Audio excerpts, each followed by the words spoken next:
Chicka. Chicka, chicka, chicka. Oh, come on. Chicka. Chicka, chicka.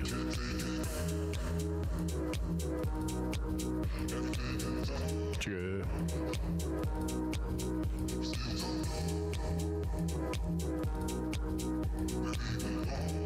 Chicka. Stop.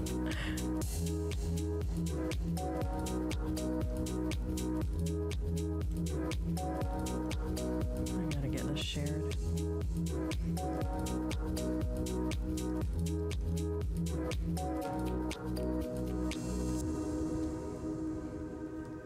Set it off.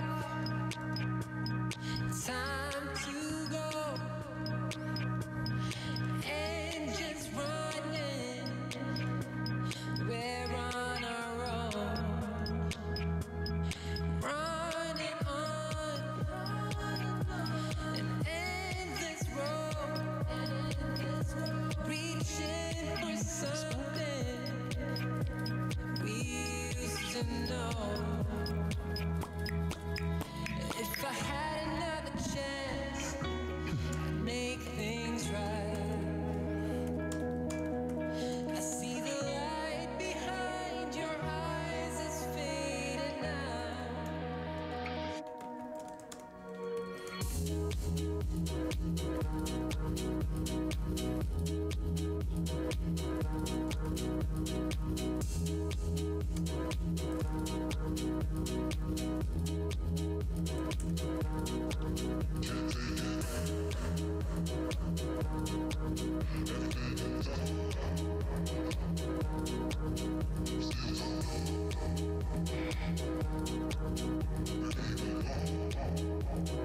What is going on? Come on.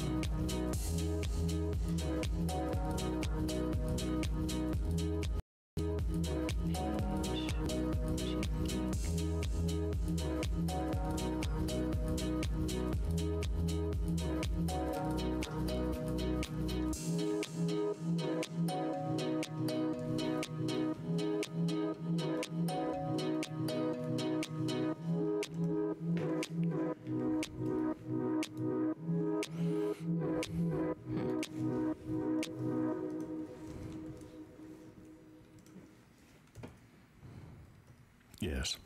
Okay.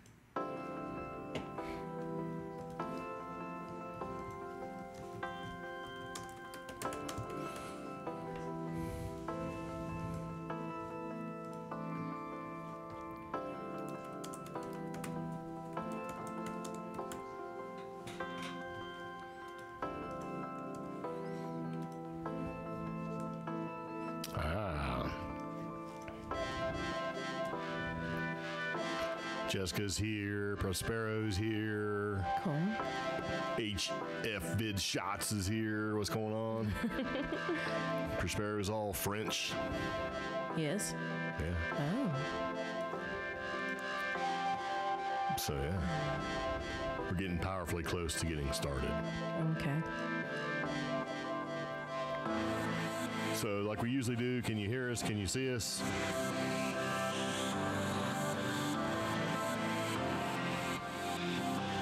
Hello?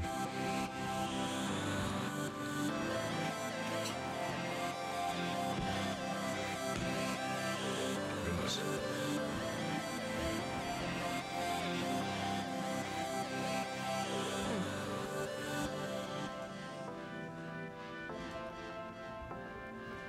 Well, thank you very much, sir.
Very nice.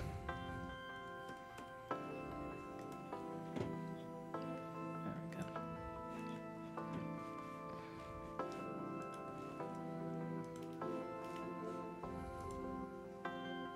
Looks good, sounds good. Cool. All right.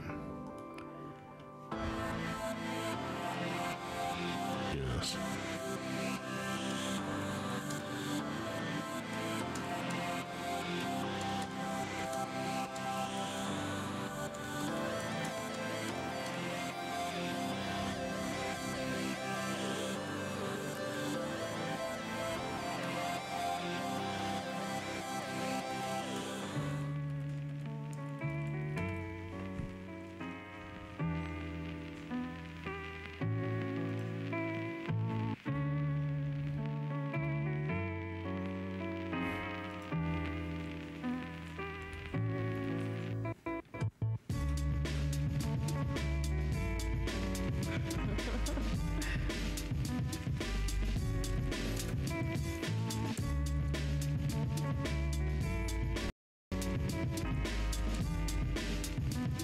You know, Dennis is now on Messenger. You should probably include him in that list. Dennis who? Adam. Oh. Well, I keep adding people to this. I make a group like once a week, and then it just dissolves by the time Thursday happens. Yeah. So, add people. Dennis. Who else? Can you think of anybody else? You know, Brian and all that stuff. Yeah, I got them. So, No. okay.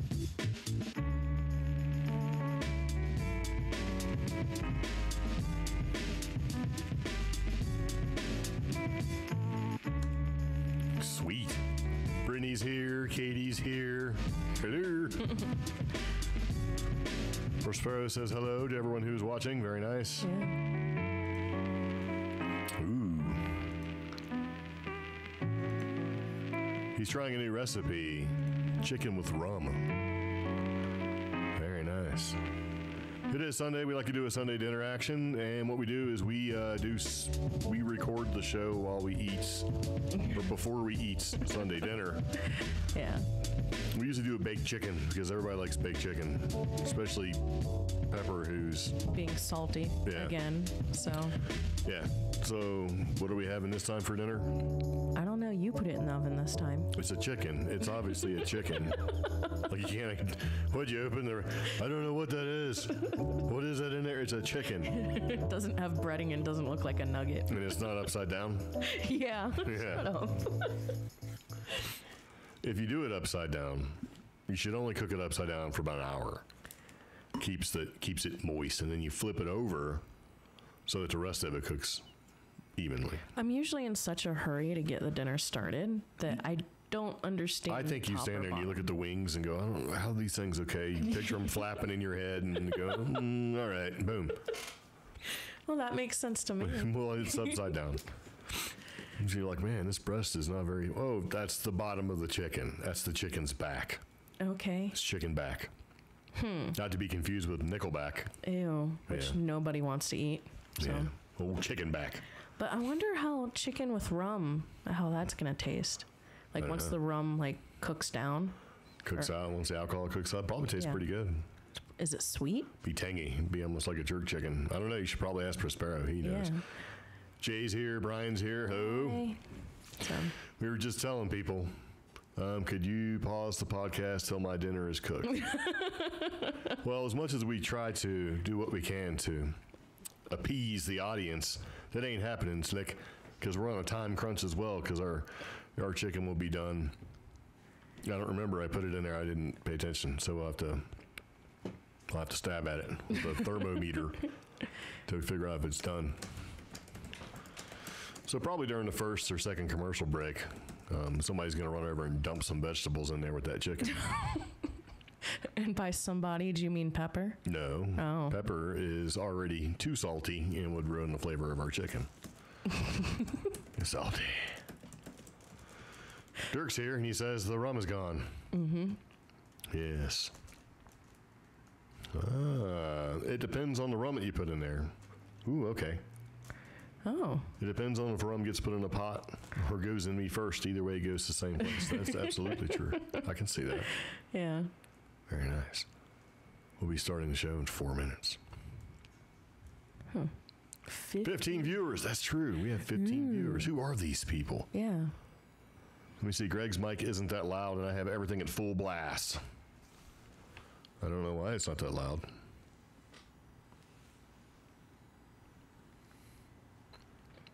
What? I don't know. Everything is where it should be. It's all Greek to me. So, let's see. Turn this up like this, like this, like that.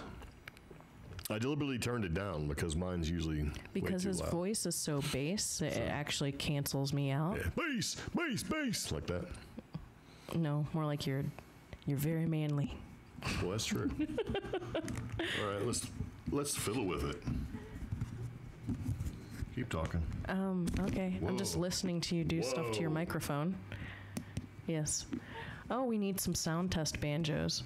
That doesn't help my microphone. I know, because it actually goes through a different input thing. So, unless I start playing the banjo, Bass.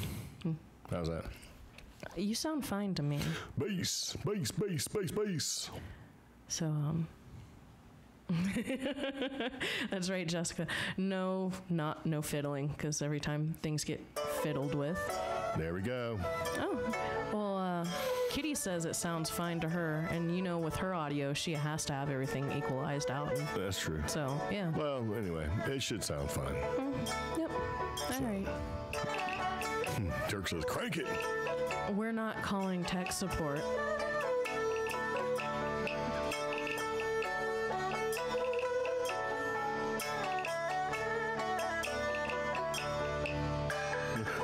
Hello? Stop it.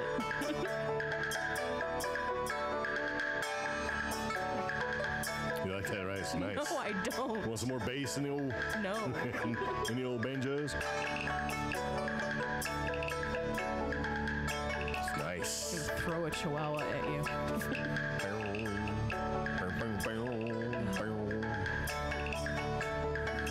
There you go.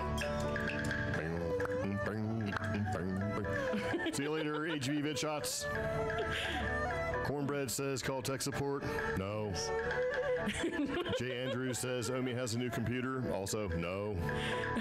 Kate's like, love a good woodblock beat. Just waiting for that beat to drop. That's right. Yep. Heck yeah.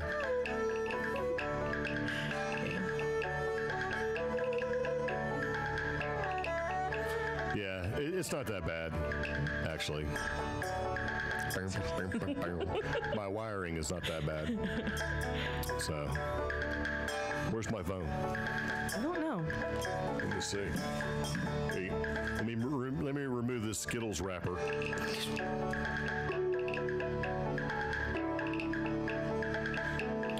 So all the props are usually on our desk. They got cleaned off for Halloween, and then we cleaned off all the Halloween decorations, and then we didn't put them back up. We kind of packed them up for safekeeping.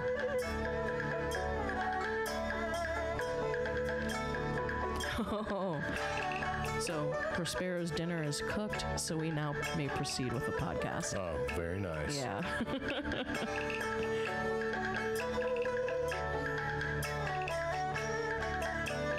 That's silly. What is youth is wing? We're getting music suggestions from the group again. So, What are they? youth is wasted on the young. What is that?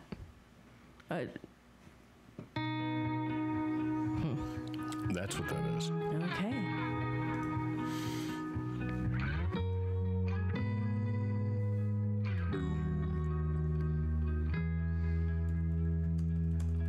Call it off,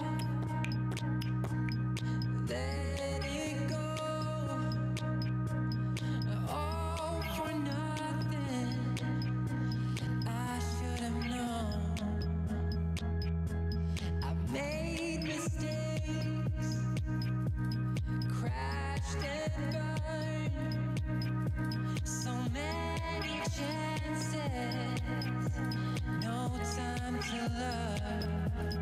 freestyling.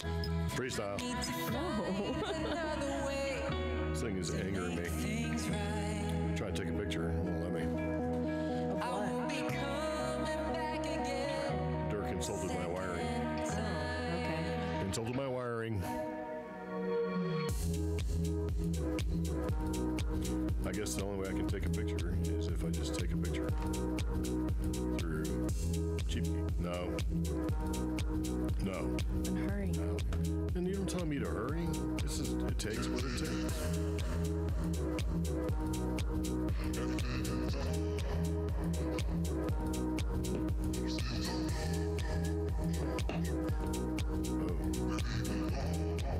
Keep talking.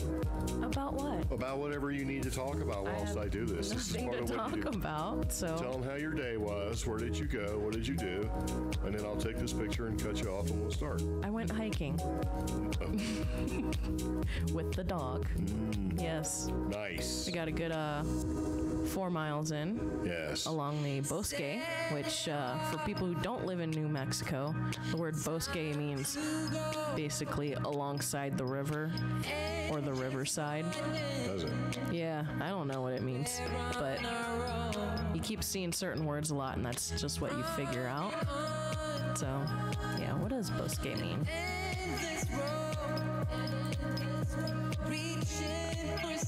Oh, a bosque is a type of gallery forest habitat found along the riparian floodplains of a stream and river banks, specifically in the southwestern portion of the United States. It derives its name from the Spanish word for woodlands. So that's where I was with the dog. So,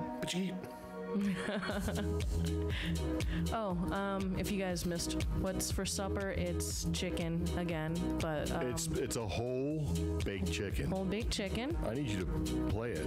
You gotta sell it. It's delicious. homemade bread. This is kind of a play off of a crusty French bread because A crusty French man. I've been watching a lot of the Great British Bake Show. So Yeah. so now I want to make bread all the time. Yes. So, Actually, it is free-range chicken because we got it from Sprouts. So actually, we got it from Albertsons, so it's not. I thought this was the one from Sprouts. Okay. No, I don't have a bread machine. I also don't have a mixer. All of my baking is done by hand, like the hard way. Yeah. So, I don't know if I want a bread machine or not. I like really rustic foods in the first place. So, Rustic. yeah. Though I am tempted to get a mixer, I don't know. What kind of mixer? Not You got like Yamaha? no, This is a Yamaha mixer. no, not more like what is the name of the mixer brand? KitchenAid. Oh, Yeah, that's not expensive at all. KitchenAid. yeah. That's silly. Oh, there's a Great British Cooking Show too. Now I gotta find that. So, Hey, your page just reached 1,000 page likes. oh, congratulations. Well, thank you. I wish it would get out of the damn way so I can post this picture that I've been trying to take. You It know- won't let me do it. I don't. Anyway. The moment you click away from that screen, you're gonna lose the little announcement ability. Your social media tip for today: if you ever run a Facebook fan page, it tracks how often you reach certain markers like page likes, and you should actually make an announcement every time you reach one of those milestones. Otherwise, Facebook will actually skew your algorithms a little bit. So, yes, So did I just break the whole thing? it's up to you. That's what I'm asking. Did I break the whole thing? How can that be Kinda. up to me? I'm asking if I broke it. You're I like, it's mean, up to you. Did you not post an announcement about your page likes? I don't evidently know.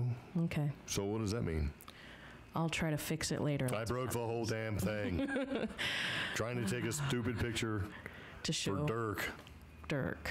Okay. Trying to show Dirk a dumb picture. Mm-hmm. And I broke it. Yeah. I just think you're a little salty Nope. since my page is blowing up. Yeah. Anyways. I will and look. That's right. There we go. Yeah, I will show people. you don't have the option to do that anymore. Yeah, So. that's great. So evidently I just broke it. Oh, well. So, transition. Okay. There we go. These are my wires. There are many like it, but these are mine. See? Got 2 iPads. See what I'm saying? One on the left controls the music. Hold on, let me transition out of the way. One on the left controls the music. The one on the right is acting as my secondary display. All of it's going into a Yamaha mixer, which is popping out, going into the camera. The camera is bringing everything in through HDMI into the laptop, and the laptop's doing the live stream right now. And I have a couple extra connections, one to add the call-in ability.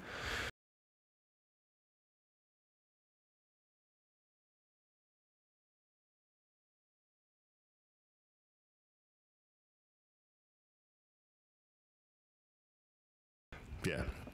So there you go, Dirk. My wires are not that bad. Just saying. One more time. Nice. Okay. I know how excited you are about all this, but I don't know. You have to, not all of us just get to go hiking and come sit. Like, oh, hey, how's it going? No, I contribute. I didn't say you didn't. Yes, you just did. That's not what I said at all. How dare you? Do you want to start this podcast? Okay, look, stop trying to tell me what to do, because now I have to delay. On purpose? Yeah, because you're trying to tell me what to do. They just lost audio for a second when we transitioned. Well, that happens sometimes. I think they're just making it up. No, Okay, why would they lose audio? I don't know. Yeah, they didn't. How about that? Yes. They're not telling the truth, homie. They're not telling the truth. Like, oh, wait, let me fiddle with it because somebody had a blip somewhere in their internets. Okay.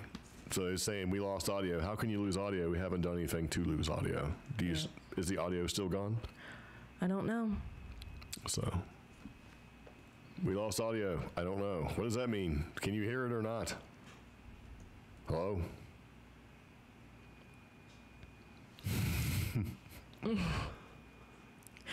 So, show us the unholy monkey's fist knot of audio cables on the floor. No. Now there's a delay. I didn't do anything. See? I'm thinking it's Facebook's. Facebook's has broke the whole thing. How's it Facebook when we're on YouTube? Because that's what happened when I displayed it. Facebook. See? Now they can hear. Now it's back. Okay. So, I think you're over there messing around. Yeah, that's... Are you ever messing around? Are you fiddling? What about Pepper back here? It's like, I refuse. But now the sync is worse. I don't know. See, it's there, but it did go out, and there you go. So you fiddled. I warned you. I didn't fiddle. All right. So do you guys want to start over, or what? Because now there's a delay. I have nothing to do with the delay. Oh, great. Now there's a massive lag. So it's not my fault, homie. So don't sit there and look away like it's my fault. I'm not looking away. Stop with the tapping. You're all like this. Like, I'm looking at the router. What's the router? It's on crack, apparently. So. What does that mean? Stop doing that. Hate that. Well, then go restart the router. No, let's go ahead and start the podcast. It's like watching a Chinese movie.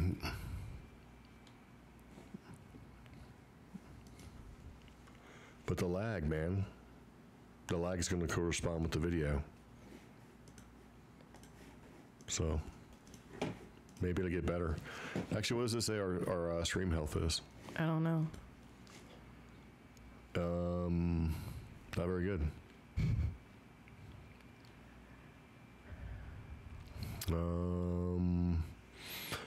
Stream health is not very well.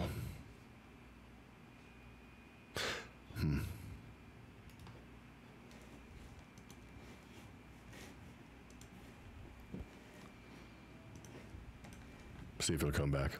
Okay.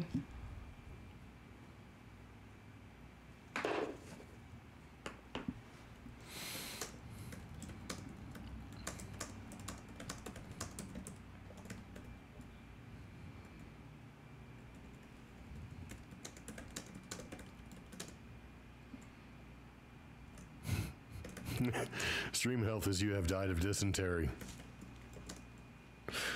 Yeah. All right, anyway. I don't know what to tell you. It was great. And then it didn't. So, seems like we got about 6 minutes before the lag thing starts. All right, so anyway, I guess we're going to go ahead and get started. Okay. All right. I like peanut butter. I like peanut butter. Peanut butter. I like peanut butter. I like peanut butter. I like peanut butter. Peanut butter. You're listening to the Creep Geeks podcast.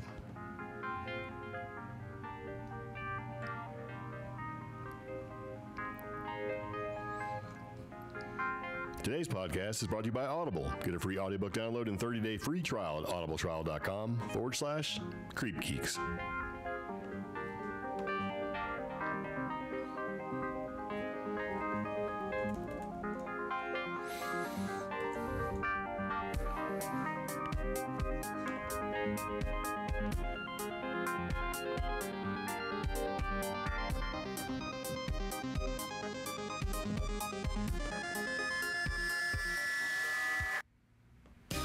So it begins again. Welcome back to the Creep Geeks podcast. This is episode number 101. Adopting Sasquatch, Human Vessel, and Britain's Roswell. Yeah.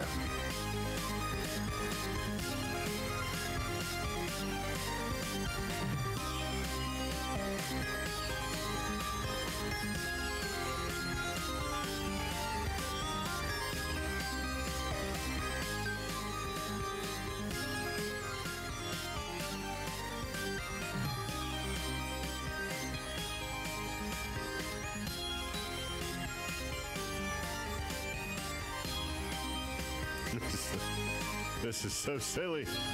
Anyway, we're back with the Creep Geeks podcast, episode number 101, and we're going to begin because it begins again. Thank you very much for tuning in. If you're listening to us for the very first time, what kind of podcast are we? We are an offbeat news podcast where we explore the strange, the stupid, paranormal, and tech topics circulating the web. Yes, very nice.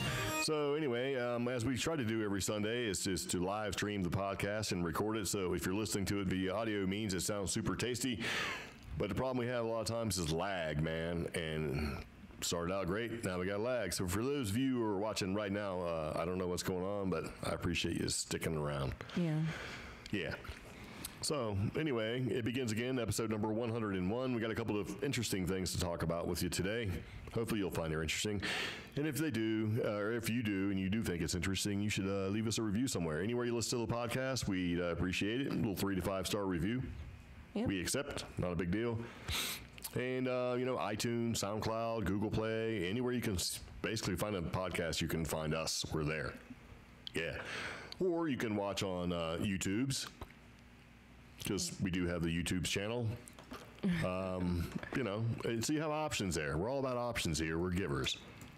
So, yeah. And if you are listening, thank you very much. Yeah. And if you are watching and putting up with us, also, thank you very much.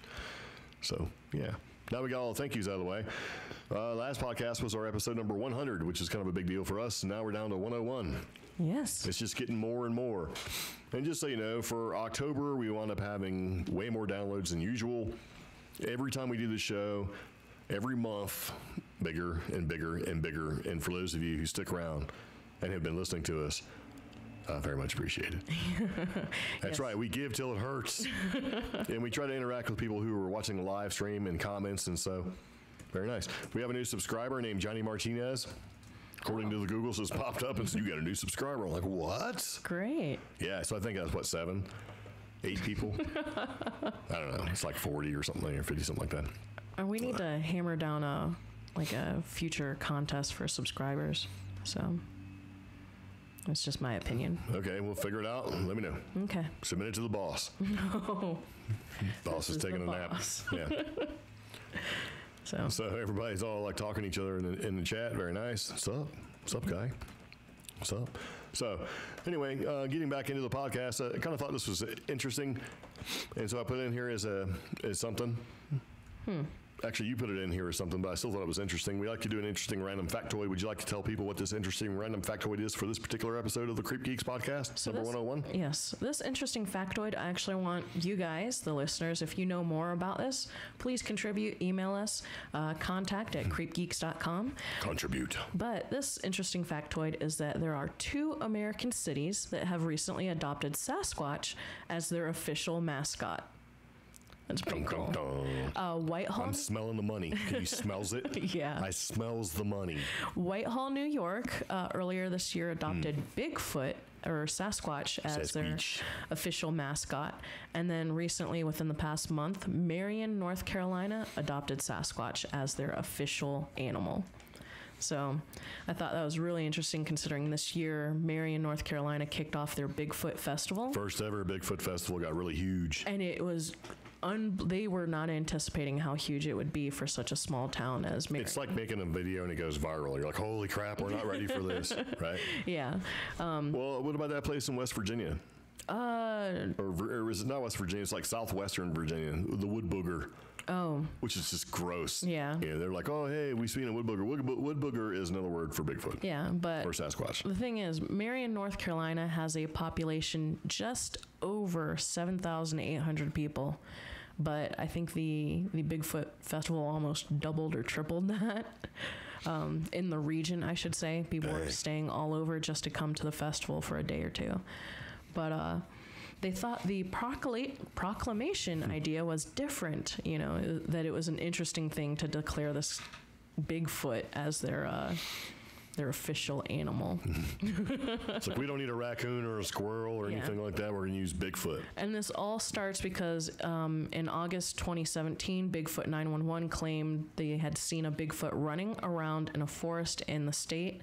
On the group's page, they described the sighting as a large bipedal animal covered in hair. And from there, it just snowballed into the festival and then everything else, right down to an official state animal. And that's about it. So there you go. Marion is I thought she was falling off the thing. Yeah. What's your official animal? Sasquatch. Dang. Dang, man. Dang. Yeah. Yeah. So yeah, Whitehall, New York is doing it as well. But I mean, they already got like the Beast of Whitehall. So what's up with that? I don't know. Or is it in England? I think that's England. Yeah, the beast. Anytime they use like classy words like the beast or the hound, it's usually like the UK. Classy. Yeah. Using the word the Sasquatch, the wood booger. I just think it's stupid. Wood booger just makes me mad. Oh no. So we watched that granted, movie, remember, and they were Yeah. like, you know, Whitehall, New York has an even smaller population, 2,556. And well, I think the people from Marion should get on buses and go up there and take care of that. well, they adopted it as official animal in a vote that passed 4-0. So 4 people Yeah. in Whitehall were like, yeah, it sounds good. Yeah, their tourism council voted. So, wow. See, the town already has multiple statues and an annual festival for Sasquatch. Who, Whitehall does? Yeah. Ah, okay. And their sightings started as early as 1976. But it's an 8-foot tall creature darting towards cars and, you know, being seen in the woods. So, yeah. Well, very nice. So there you go. There's your interesting random factoid. 2 American cities have adopted Sasquatch as their official mascot. I don't know how I feel about that. I don't know. Kind of weird. I mean, I guess, I don't know. It makes sense. Now, the Beast of Whitehall We're going to play this song called Running in the Wind. might also be another name for Jack the Ripper, according to one of our listeners. Oh. So, yeah. Chicka, chicka. So you want to read the next one because I can't pronounce what this thing is called again? Oh, okay. So, Oh, hold on. yeah. You know, we call ourselves Creep Geeks, and we do like the weird, the wacky, the paranormal, and the fun stuff that we talk about and the interesting things we find on the internet. Well, the geek part of it is we've been kind of letting it go. But every once in a while, if I come across a deal, I'm going to put it in the notes Okay. or in the podcast itself. And recently, I had to go out and buy some drill bits. Or not necessarily drill bits, but the T40. I had to buy a bunch of bits for the drill, right?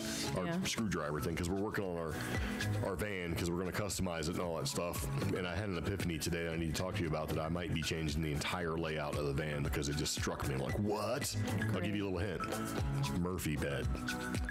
Oh yeah, that'd be a cool idea. Yeah, and the reason why I thought about this is I was thinking about my dad, who's in North Carolina, my mom, and remember they had Murphy beds set up in one of the rooms? Yeah. Remember that? I was like, man, you know what? We could put, anyway. So I had to buy some bits, because you have to get these torque bits, because the ProMaster, the Ram ProMaster, is actually a Fiat Ducato, so it's torque bit everything. And remember, the one I needed was a T40. T didn't have it, right?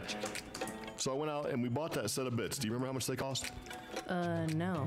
Paid like $14 for this cheesy set of bits, because we actually needed them and there was nothing really available to us. Well, Bosch, you ever heard of Bosch? Mm-hmm. Bosch makes good stuff, and they actually have a 34-piece drill and drive bit set. That was normally like $19 when I looked at it. It was down to $7.99 on Amazon. Okay, so that's a good deal. Yeah, it is a good deal. So, yeah. Anyway, that's a deal. Figured I'd pass that along to you. So if you're looking for a 34-piece drill bit set and drive, bits and bit driver, yeah, that's not a bad deal. So there you go. That's the CREEPGEEKS Tech deal for this particular podcast. 34-bit drill and bit set from Bosch, MS4034. There you go. Okay, and I put a link in the chat for our live listeners. Cool. Does the link even still work?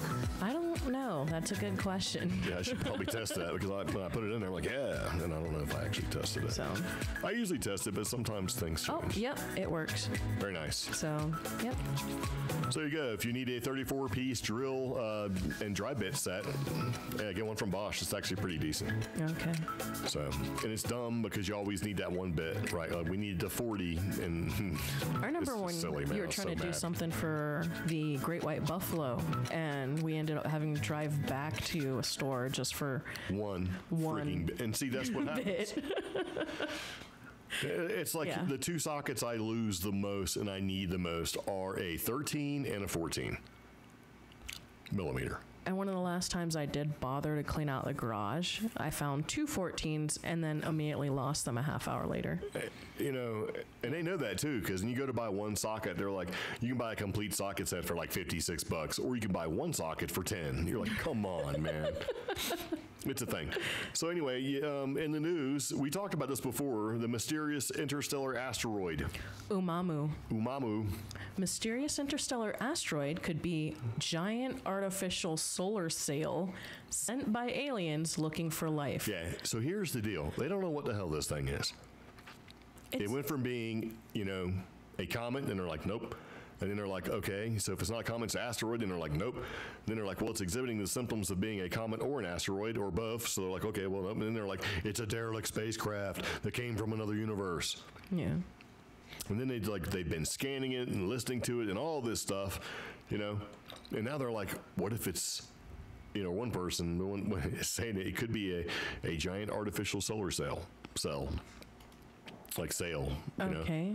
Because when the sun hits it, it does weird things, and they're like, what's going on? Because as it was, kind of looping around, cruising through our solar system, when it got in the path of the sun, it picked up speed, it accelerated. They're like, whoa, that's not supposed to happen.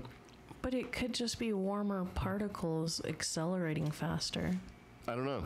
Okay. I have no idea. They don't know what it is either. I kind of like the idea it's a derelict spacecraft. So, who knows, man? Oh. But it's the first ever interstellar object spotted in our solar system, which means that it came from another solar system and it come popping into ours. And they're like, hey, it could be a light sail. Yeah. Meaning that, when the sun hits it or when light hits it, it actually, the energy, something astrophysicist happens and it makes it do something. Yeah. Well, they were originally saying it's like, the doomsday sphere, but it's not. But didn't they say, like, one of the first when they first started observing Halley's Comet, they noticed it would pick up speed when it hit certain places. Yeah, but they could explain that. Okay. Yeah. Because it's a comet, and the comet does that because it actually has, like, ice and vapor that when it melts, then it causes an acceleration, or it could cause it. And this is they're saying, okay, that maybe solar radiation pressure explained the acceleration. Oh, okay. They don't know, but they're considering it an artificial. If you consider it to be of artificial origin, it could be possible it's a light sails just floating around our space, right, as debris from an advanced technological equipment, which goes back to every couple months or so. Somebody pumps out a theory and they put it out there. We don't know what this thing is. I mean, we know what it's made of, what it's comprised of. We don't know what it is. And so now they're just making shit up. We even have comments It's like, maybe it's just a rock, saying so. They got spit out at just the right way, It's a messenger from another system. Yeah, and it tumbles on the longitude. Yeah. Read the book, The Singularity Trap. Yeah. Okay. Like, oh no, let me read. It's like, okay, this illustration shows Umamu racing towards the outskirts of our solar system. So, Like, okay. that kind of brings to mind, though, an article that I didn't put in today's podcast, but it was just like, it mentioned how when World of Worlds broadcast, when it first broadcast, it put basically entire United States in a panic. I mean, because people were calling, 911. They were just freaking out. What? But today, During World of Wars? yeah.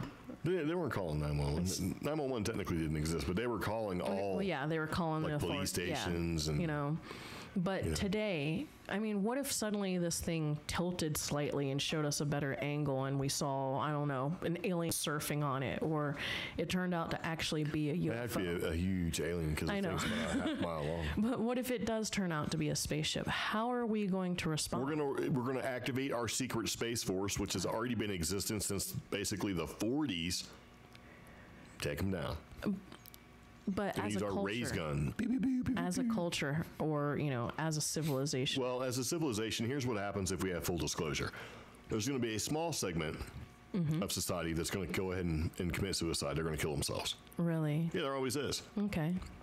There's going to be another contingent saying this is just the beginning of the end, and it's going to be doomsday. Right? Yeah. So they're going to be like, the end is near, it's the apocalypse, or whatever. They're all going to start buying steam So they're going to get all crazy clothes. too. Right? And then another large segment is going to be basically driven by fear. Okay. Not going to know what to do. Yeah. Be scared about the whole thing. Right? So they're going to act out. Everything from, maybe gathering supplies and, whatever, stealing and all that kind of stuff, on the verge of riots and stuff like that because, all that fear. Another segment is basically going to go through and turn it into a religion. Another segment's going to basically just look at the entire thing and say it doesn't exist because it doesn't jive with their religion. There's going to be more and more people going, haha, we knew it, right? Yeah. And then there's going to be the large en masse of people who are going to be kind of freaked out because they're just going to shake them to their core beliefs.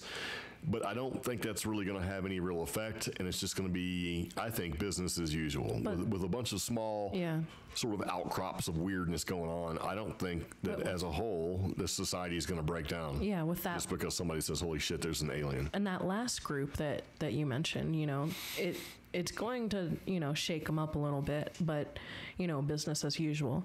Do you think that last group of people, I don't know, will respond with any significance because aliens and UFOs have been in our culture for so long? I just don't think people care about stuff anymore. I mean, look at the internet and social media in general and how things affect. Our attention spans are so short. Yeah. It's like, oh man, you feel terrible about something for a couple, 3, 4, 5 days, and you move on.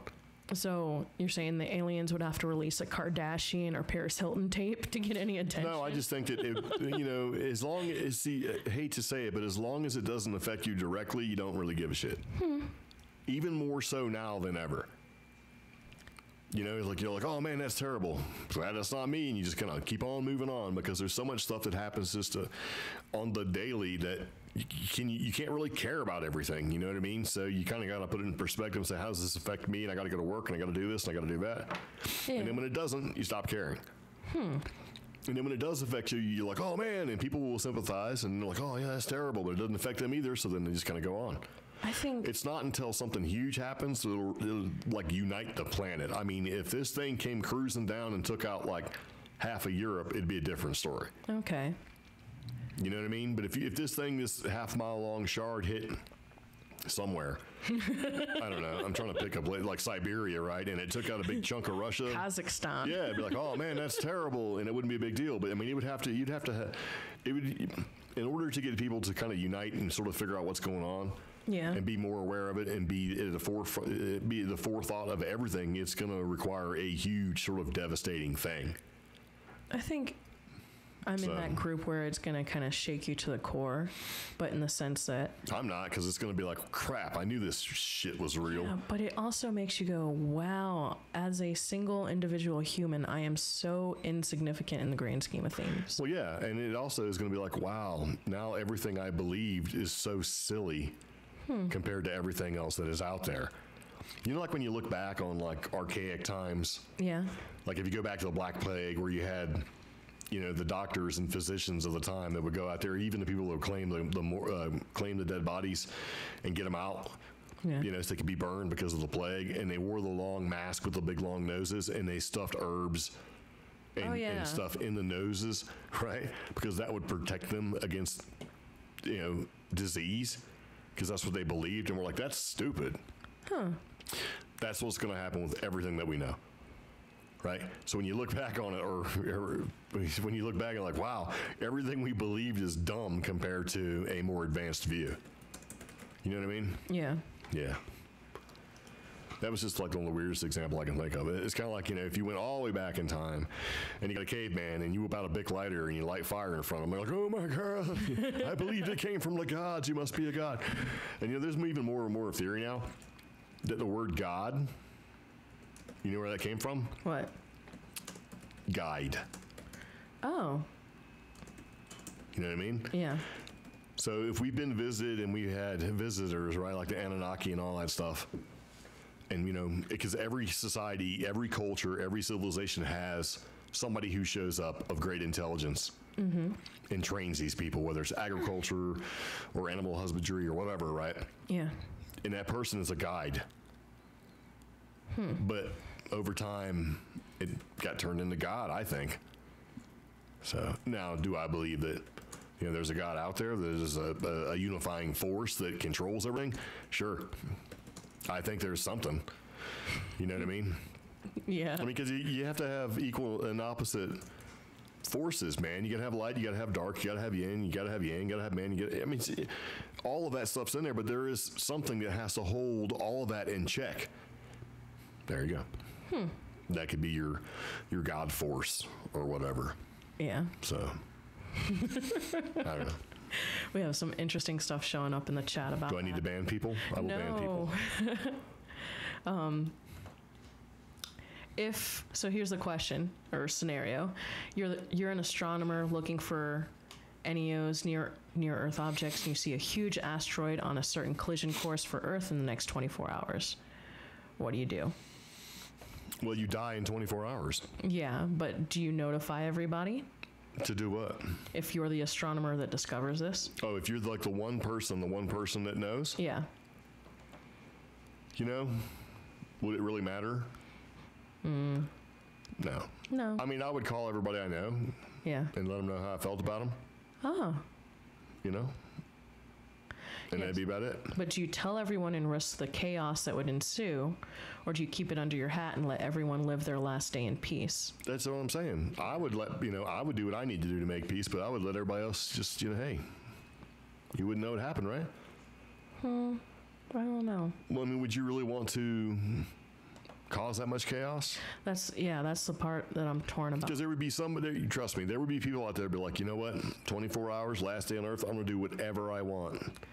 And it's going to be, it would be bad. But then there's also people who are like, I'm going to call that person I haven't spoken to in 10 years, or Well, sure. I'm going to try to go apologize to my dad or something, you know, that type of stuff. Yeah. And I would want to do that for those people, not for the morons that are going to go, let's go to Best Buy and riot, Yeah. steal a TV. Well, see, that's the problem. How do you do that? I mean, how do you do that?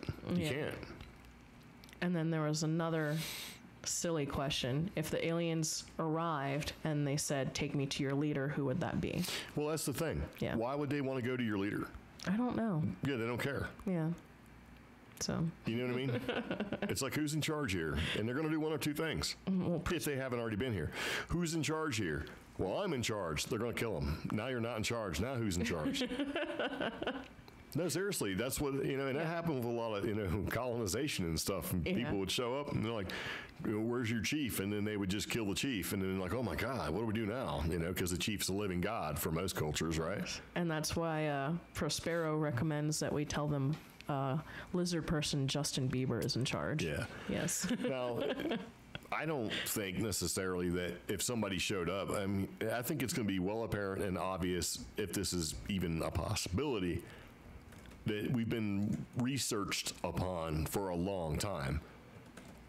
So, I mean, how do you get into a culture without creating all the issues and having, you know, Yeah. the entire planet or civilization just destroy itself? You got to infiltrate, man. That's like the next wars. The next big wars that we have are not going to be fought with weapons, like true weapons. I'm talking about huge wars. Like, how can you take down a country without really getting involved and making it economically feasible? Well, they already do stuff like trade embargoes and Trade things like embargoes and stuff, sure. that. Starve them out. The big thing would be use the internet misinformation. Right? Yeah. Get in there, cause the misinformation, control the social through social media, control all the people, and do dumb stuff. And then after that, you go after the power infrastructure.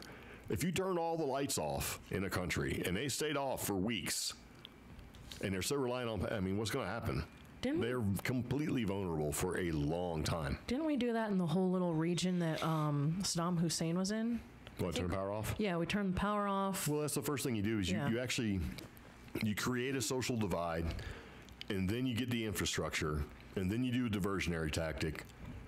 It's the modern warfare compared to where it is or where it was and where it came from. Yeah. You know, let's just storm the beach and that stuff's not going to happen anymore. I mean, really, if you do the social side of things and you get rid of the infrastructure or severely hamper the infrastructure, then the next thing you go for is finances. That's true. If you take the finances away, then they can't fix, they can't buy, they can't feed their people, they can't do all that stuff, and they're done. That's why cyber attacks are such a terrible thing, or they can be. Yeah. And most of our infrastructure, as far as like, you know, your the power and the gas and all of that stuff is so archaic in design that it wouldn't take much to stop the entire thing from running. So But if you go through and you sort of, if you start cutting off stuff, because you imagine right now, what if we didn't have power for 4 days? in We'd this run out of neighborhood? supplies, right? Yeah. And then you're like, well, I'll just go to the bank and get some money so I can buy more supplies. Well, the bank doesn't work either. So then what are you going to do? It's not long before you're like going into a store and like, I'm just going to have to take it. Yeah. You know what I mean? And if you got morals, it's going to be a long time. And then when you finally just get so desperate that you have to go to the store, there's nothing there anymore. Yeah. And then people are going to come take yours. You know, and people talk about like the preppers and survivors out there, and they say, man, these people are crazy. I don't know, man. If you think about, you know, rule without law, I mean, it's just, it makes sense, you know? Now, what would happen if everybody's listening to us? What would happen to us at the Creep Geeks podcast if this happened? We're already gone. Yeah, so when all that stuff is going down and we've been paying attention, you know, the albino rhino is fueled up and we're already gone. Yeah. Bye-bye. Bye. Yeah, you'll find us at the bunker. And where's the bunker? Not telling you. Yeah. So there you go. Huh. How about that? Okay. I like what Jay says. Who cares? I'll just get a bottle of whiskey and drink. And Jay says, Greg, who is your leader? Me. Who's your leader? Pepper. Got stuff to do. Pepper's my leader. Jessica says, but you can say the doomsday people who've been preparing for all this all their lives. Yeah, you can, but chances are they already know, Yeah. you know? So, I don't know. What are you guys talking about? There's a book for $1.50? Yeah.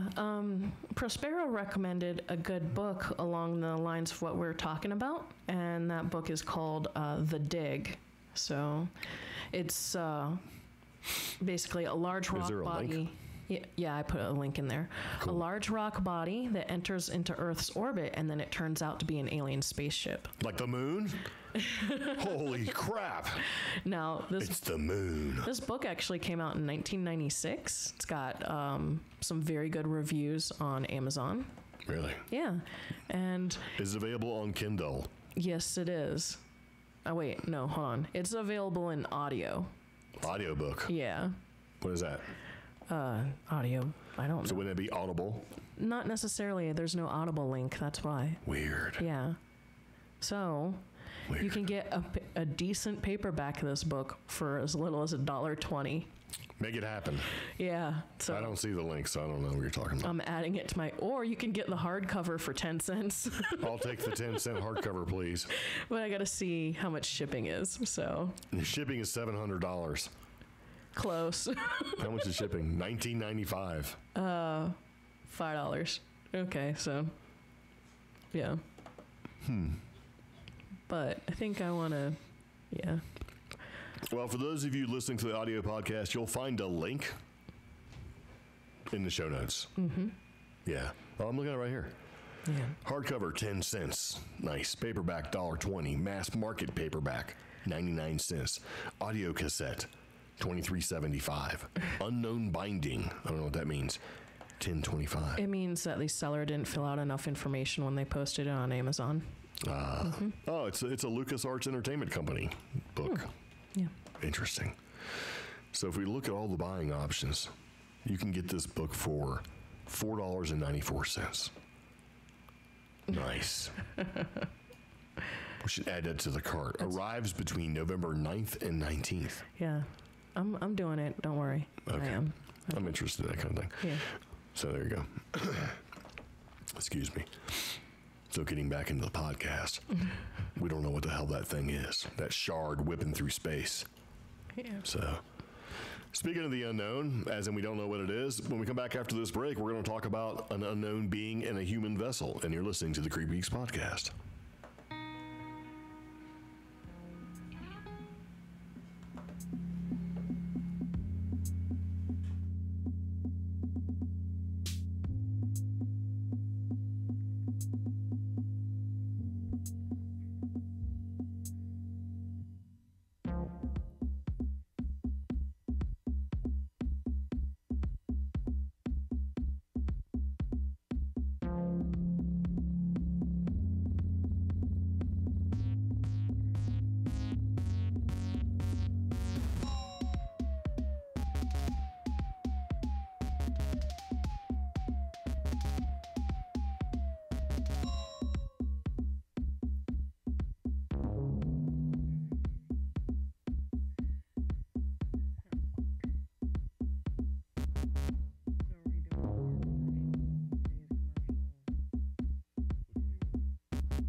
Audible is an audio entertainment that entertains, educates, and inspires. For you, the listeners of the CREEPGEEKS podcast, Audible is offering a free audiobook download with a free 30-day trial to give you the opportunity to check out their service.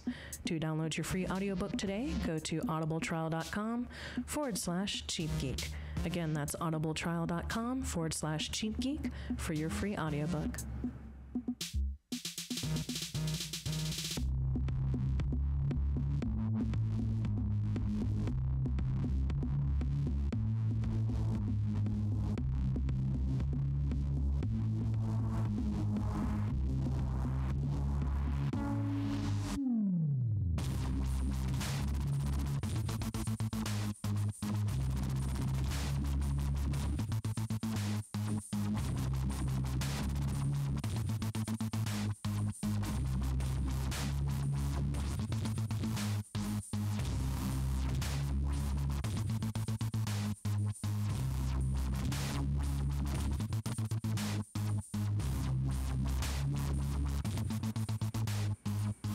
And we're back. Cool. Very nice. Thanks for tuning in and sticking with us. So, it's funny because somebody made a comment that said our music sounds bad. Sounded like it's like dentist music or something. Like, what? So I started to type boots and pants because like boots and pants means like boots and pants and boots and pants and boots and pants. But you know, Yeah. Brittany says boots and cats, boots and cats and boots and cats. That probably sounds better. Yeah. So, and Jay, was that a break? Oh, what does that mean, sir? I don't know. He's like, what? Anyway, back to the CREEPGEEKS podcast, and we got something else to talk about. I thought this was kind of weird, and I kind of seen this, and I was like, what? So from Phantoms and Monsters, right, there was this little article, little blurb that I read, and I thought about this, and it was from Sunday, November 3rd, right? Yeah. I mean, I'm sorry, Saturday, November 3rd, because today's Sunday. Somebody reported this, and it says, on October 13th, I was in an airport lounge at Amsterdam, right? Yeah. At the Schiphol airport, I think it's a Schiphol? Anyway, Yeah. waiting to return to the U.S., walking through the lounge, I saw a person pass in front of me, right? Yeah. I suddenly felt a guttural fear and intense revulsion. Outwardly, he appeared to be Asian, but something was wrong. Okay. He looked like some type of being wearing a human body, and it didn't quite fit right. I thought of a meat suit. Ew. And the feeling of deep dread was instinctive, uncontrollable, stunned. I went to have another look, but I couldn't find him. I'm a very high-frequency flyer with almost 2 million miles on one major airline alone, and I've been in airports all over the world, including throughout Asia, but I have never seen or felt anything like this before. Huh. The person's initials are CK. That's kind of creepy. I mean, It would make sense if that person was a reptilian. true, but Because, you know, there is a theory that, you know, we were here as workers, right? We were kind of put here and over time developed to be workers, right? yeah. And there was a little skirmish going on between like reptilians and grays and whoever else. And the theory is that some workers were developed to be able to detect reptilians because they hated reptilians, Oh. right? And would fight because it was just an instinct. Yeah. So they put this instinct of, you know, fighting reptilians, which overthrew the reptilians and all this other crazy stuff, right? So what if this still lingers? You know, what if you just get this innate sort of thing to where for some reason it just sets off your radar, whether it's a reptilian or something unusual? It's kind of like the Van Helsing thing, right? Yeah. You can detect evil, and that's your bag, man. You fight that one type of evil, or you have this early warning radar system in your body to let you know when something's just absolutely not right. But that's why I put this in here. It's like instinctive, uncontrollable, stunned. Huh. Right? Yeah. Like guttural fear and intense revulsion. But see, for me, it's weird because when I'm in an airport, I wouldn't pick something up like that. I would get the vibe, but I wouldn't be able to make that distinction right there as far as a reptilian. Well, I think you could if you had enough airline miles like this guy. Yeah. He's got 2 million flyer miles, man. So he flies all the time. So that unusual environment of an airport is not unusual to him. Yeah. For me, though, if I were to get that vibe, I would go straight towards, terrorist or something, I don't know, man. I don't think you would have like an intense revulsion. With the exception of maybe like Denver Airport or one of the older airports, because they have so much weird mystery and like ties to the Illuminati and stuff like that. We've talked earlier on the podcast about how Denver Airport has those weird statues and some very weird murals that are either reptilian or Illuminati. Yeah, but I don't think that airport has anything to do with this. It's the Yeah. person. That's what I'm talking about. I know. When when you're out in the woods and you feel that sort of, like we've talked about this before, you Yeah. feel, you're scared of a bear, you're scared of a cougar or whatever, but with Bigfoot, it's completely different type of fear. Yeah, and I'm saying that it's like familiarity and environmental. I wouldn't immediately pick that up at some random airport or have that ability. I don't know. But if I think I I were- would, because there's Yeah. certain people that are energy vampires to me, and my reaction to them Yeah. is rage. And it's like they could be the nicest people in the world, but you feel them just sucking the life out of you, man. whether it's just completely negative or if they really are just kind of like just taking your energy away. So you're all happy and upbeat and you meet them and you go talk to them and you're just like, God, man, I just cannot stand this person because you just feel like it. You know what I mean? You ever met an energy vampire?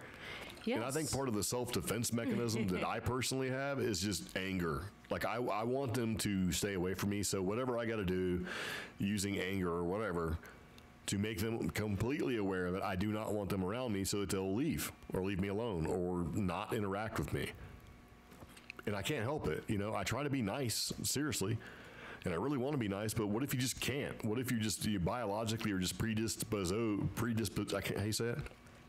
Predisposed? Predisposition? Yeah, maybe you have a predisposition just to, you know, it's in you to either get away from them, you know, not necessarily fight or flight, but, I guess it is fight or flight, either to, you know, defend yourself for self-preservation, or if you just, I don't know, man. You ever met somebody like that? I mean, have you ever had any situation like this where you've met somebody where you just have been instantly to the point where if this person says or does anything to me, we're going to fight to the death? Yes. And you can't control it? I have. Yeah. But more along the lines of, and we kind of talked about this earlier this year, the whole energy vampire thing. It's like, get away from me. Yeah, and my instant reaction is flight with certain energy vampires. As soon as I detect or I feel what they want from me, it's like skin starts to crawl and I just want to get out of there. So, and we do have an interesting comment from our live viewers. What? Is that true? If you spell Illuminati backwards and put it in Google search, it gives you the NSA website? Yes, it does, because I just tried it. Now they know where we are. Now they're tracking us. Why would you do something like that? So go ahead, type Illuminati backwards into Google, and it takes you to nsa.gov. No, don't do it. Okay. Now we have to leave. Yeah, I don't know, man. But when I read that, I mean, I've had experiences, maybe not as intense. I just would assume from the way this person has written this that it was really intense. Yeah. But I've had that feeling before where you just look at somebody and you're like, something's way wrong. Well, something's way freaking off. At one of my last jobs, I worked a lot of events and conventions, and there was this one event I worked at where there was this guy, and he gave off what other women at the event told me was a creeper vibe. But when he approached me, it wasn't a creeper vibe. It was something else, like a way too much curiosity vibe. And he actually tried to reach towards my neck to look at he's like, oh, you like turquoise. I like turquoise too. And I'm like, that's nice. I kind of just brushed his hand away. And, you should have been like, do not touch me. I will effing kill you. For me, it was a repulsion. It wasn't a creeped out. It was just this instant repulsion. And I kind of told him, move along, at this convention. Yeah, beat it. Move along. And then later on, the security for the convention had to remove him because he tried to do that same thing again for another woman who was much more petite than I am. And he actually got his hands around her neck. Really? Yeah. So, I mean, it was funny, though, because literally every woman who was at that convention had that vibe. And, I mean, he wasn't a lizard people, but he was definitely, there was a... Well, that's just it, though. I mean, and see, I mean, you have that. You have your instincts where, another human is bad. But, I think it's completely different when it's outside of the normal. Yeah. And I think the reaction you have is like way different because, The funny thing was he was dressed very weird. I mean, why are you going to have a hat and sunglasses and, he had loose old people skin, which... Because he was an old pervert. Yeah, but it was just looser than normal. See, well, I mean, that's part of it. Like this guy's talking about the whole meat suit thing. Yeah. So that's... and I don't know, man. I think when you run across a situation like that, you listen to it. When everything when your spider sense is kicking off, I think you got to listen to it. And I've met people like that where it's just like, maybe not as bad as this person, but I mean, I've met people where it's just like, no, I'm going way out of my way to make sure I don't interact with this person whatsoever. Yeah.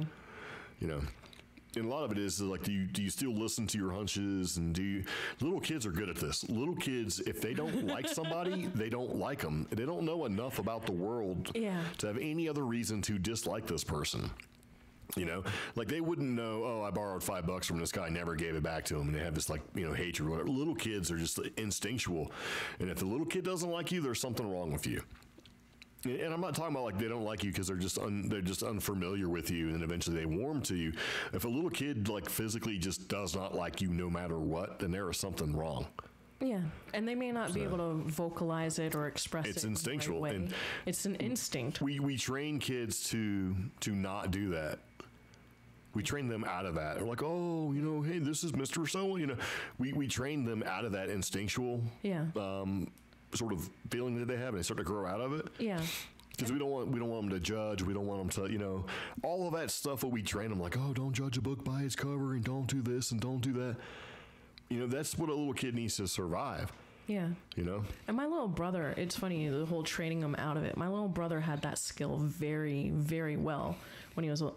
We have funny family stories where, you know, we would introduce him to people, including family members, and he'd call them a witch, or he'd say that person's a scary monster.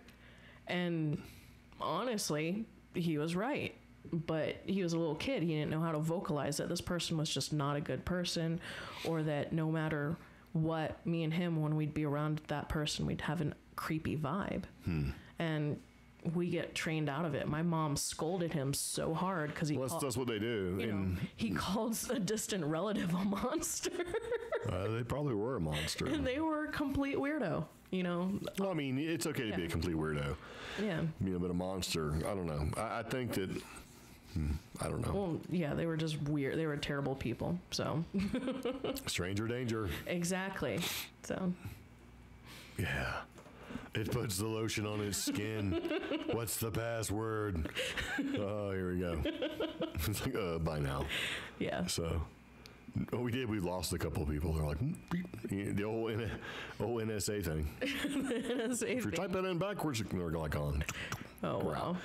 So anyway, but yeah, I read that and it's like, okay, I think that if you have that sort of weird vibe or feeling, or especially if it's really intense, you need to listen to it. Yeah. There's been times where I've been driving home. I usually take the same route. I know it's bad for ninjas and terrorists to get you and all that stuff, but a lot of times it's easy where it's just like, I got to go a different way. Yeah. And I do. Oh. I listen to it, and whether that's good for me now, I don't know, because people are like, what happened? You know, did the other way that you normally would have went, did it explode? And I'm like, well, no, but that's just it.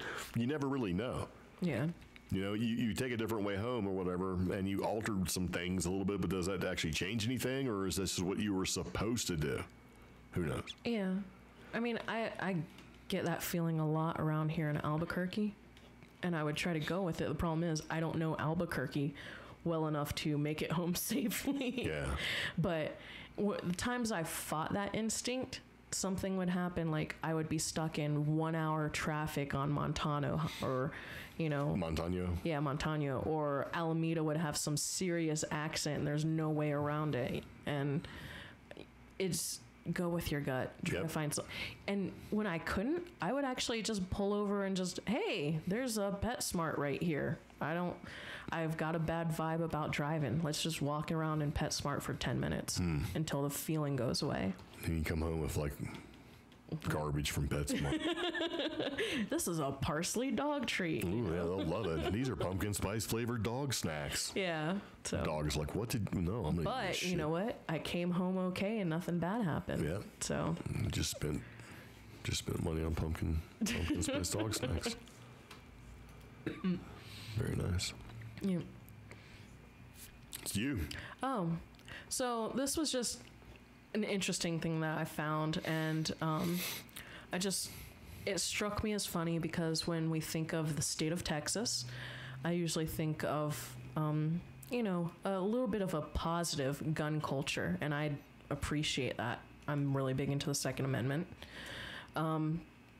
This is a new article basically stating that the oldest weapons ever discovered in North America were uncovered in Texas. Well, there you go. So hand in hand, that's pretty awesome. Researchers with Texas A&M University made the stunning discovery during a dig at the Deborah L. Friedkin site, located just 40 miles northwest of Austin. Archaeologists had been searching for artifacts at the site near Buttermilk Creek for more than a decade. I'm just like, Buttermilk Creek, what? That's better than, never mind. I was going to say Granny Squirrel Nut Gap Road. Yeah. But this may be their most important find yet at this site where they've been excavating for like a decade. Michael Waters, a professor of anthropology and director of the Center for the Study of First Americans at Texas A&M, described the various ancient items they found in a study published recently. They found 3 to 4 inch weapons, including spear points made of chert, under sediment that they believe to be 15,500 years old. Dang. Yeah, that's crazy. So these were projectile point weapons. Very similar. I guess they were found under a layer with Clovis and Folsom project points. So, yeah. The Clovis people invented the Clovis point, which is a spear-like weapon, and it's been discovered in portions Like an of the arrowhead US. or spearhead. Yeah, pretty much. And, commonly found in the U.S. and Mexico. They were previously considered the first people to enter the North American continent. So, yeah. Very nice. Yeah. Oh, and these weapons were used to hunt large animals. Large animals. Yeah. Like bison Yeah. and elephants. Mammoths? Woolly mammoths. Yeah. Unicorns. No, not unicorns. You don't know. So, but I do think it's funny. Every time we think we have things figured out about our past, something changes. Yeah, I don't think we know. Half of it. No, So, not even close. Yeah. It's like, we don't know. It's like, you don't know. You're right. And one thing I wanted to mention is the fact that, like, they've been excavating this site for a decade. A lot of people are like, wow, all that time and they haven't found anything. We still have a place right here in the Sandia Mountains in Albuquerque. They've been excavating the same site for 20 years, and they're still finding new stuff. Yeah. So, it's And just because you excavate doesn't mean you actually find anything. yeah. Yeah. Oh. Unicorns were not hunted to extinction with church-tipped arrows. So, no. Who said that? Oh, one of our listeners in the chat. So. Oh, but why would you make a spear from pieces of a church? Chert. Chert. Chert. C-H-E-R-T. It's actually from the flint family. The difference is that chert usually has a colorful appearance, such as white, red, blue, and something with inclusions. So flint is usually traditionally black or gray or a dark black blue. Are you talking to me? No, I'm not. Okay. I'm explaining chert. Chert. So that's my nerd rock education for today. Chert. Chert. Yeah. Very nice.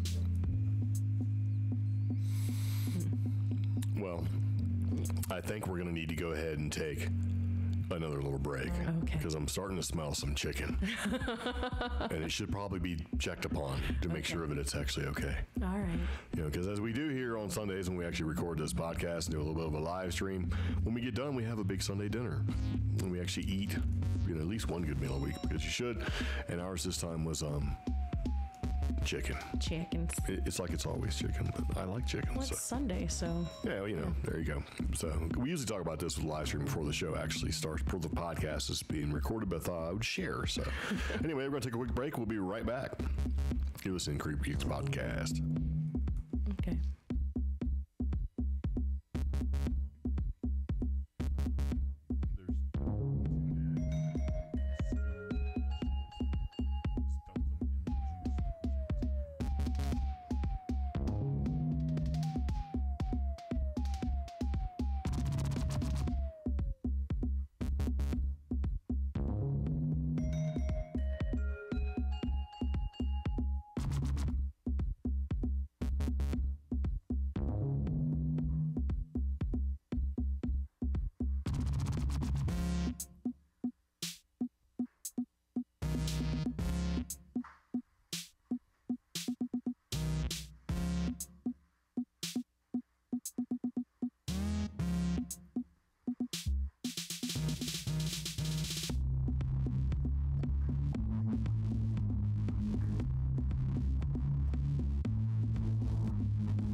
to love. I need to find another way to make things right. I will be coming back again a second time.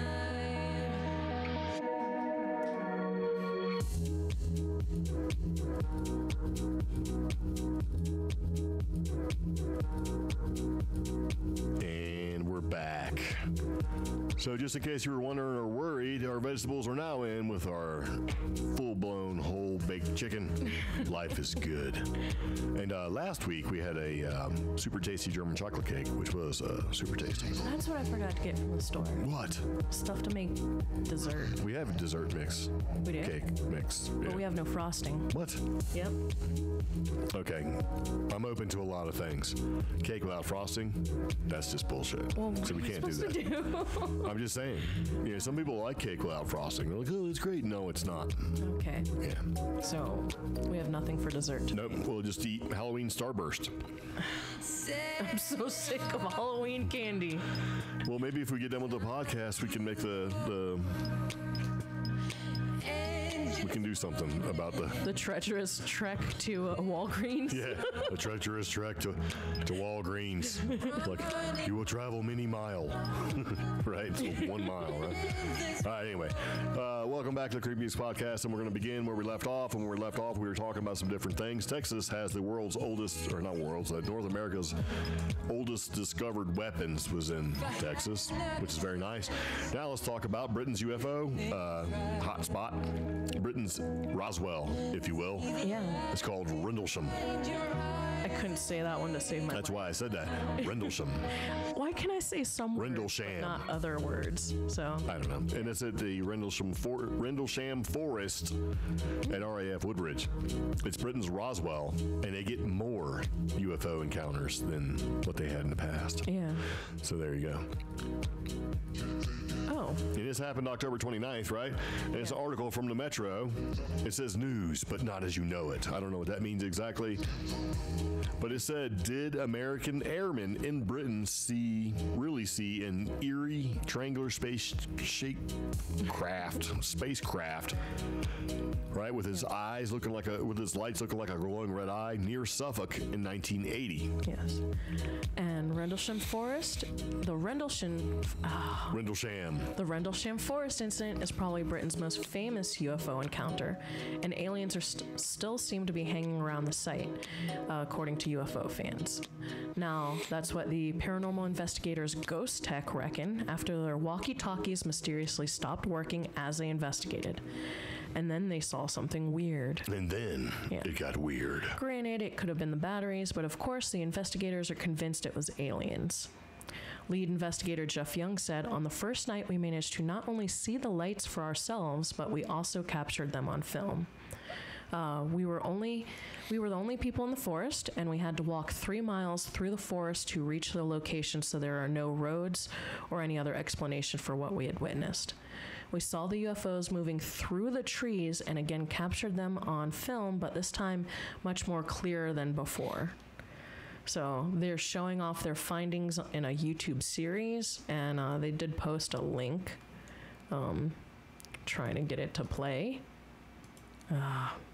We'll go ahead and share the article in the show notes so that you guys can watch it too.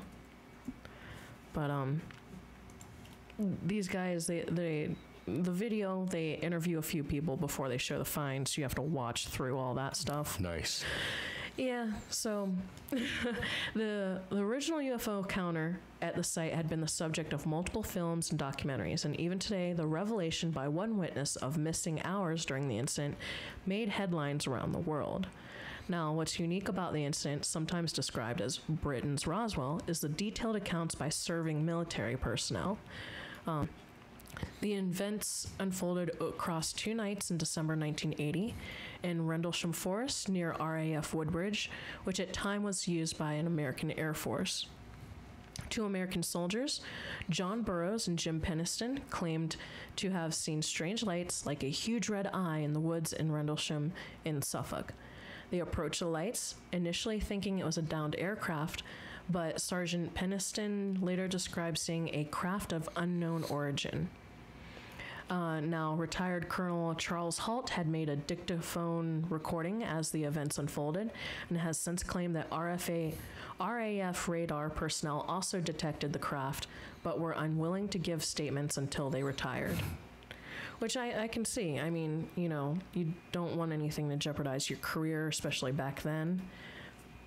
But Holt claims to have written statements from RAF personnel saying they too detected an unknown craft. Yeah. And then a statement of a recording. While in Rendlesham Forest, our security team observed a light that looked like a large eye, red in color, moving through the trees.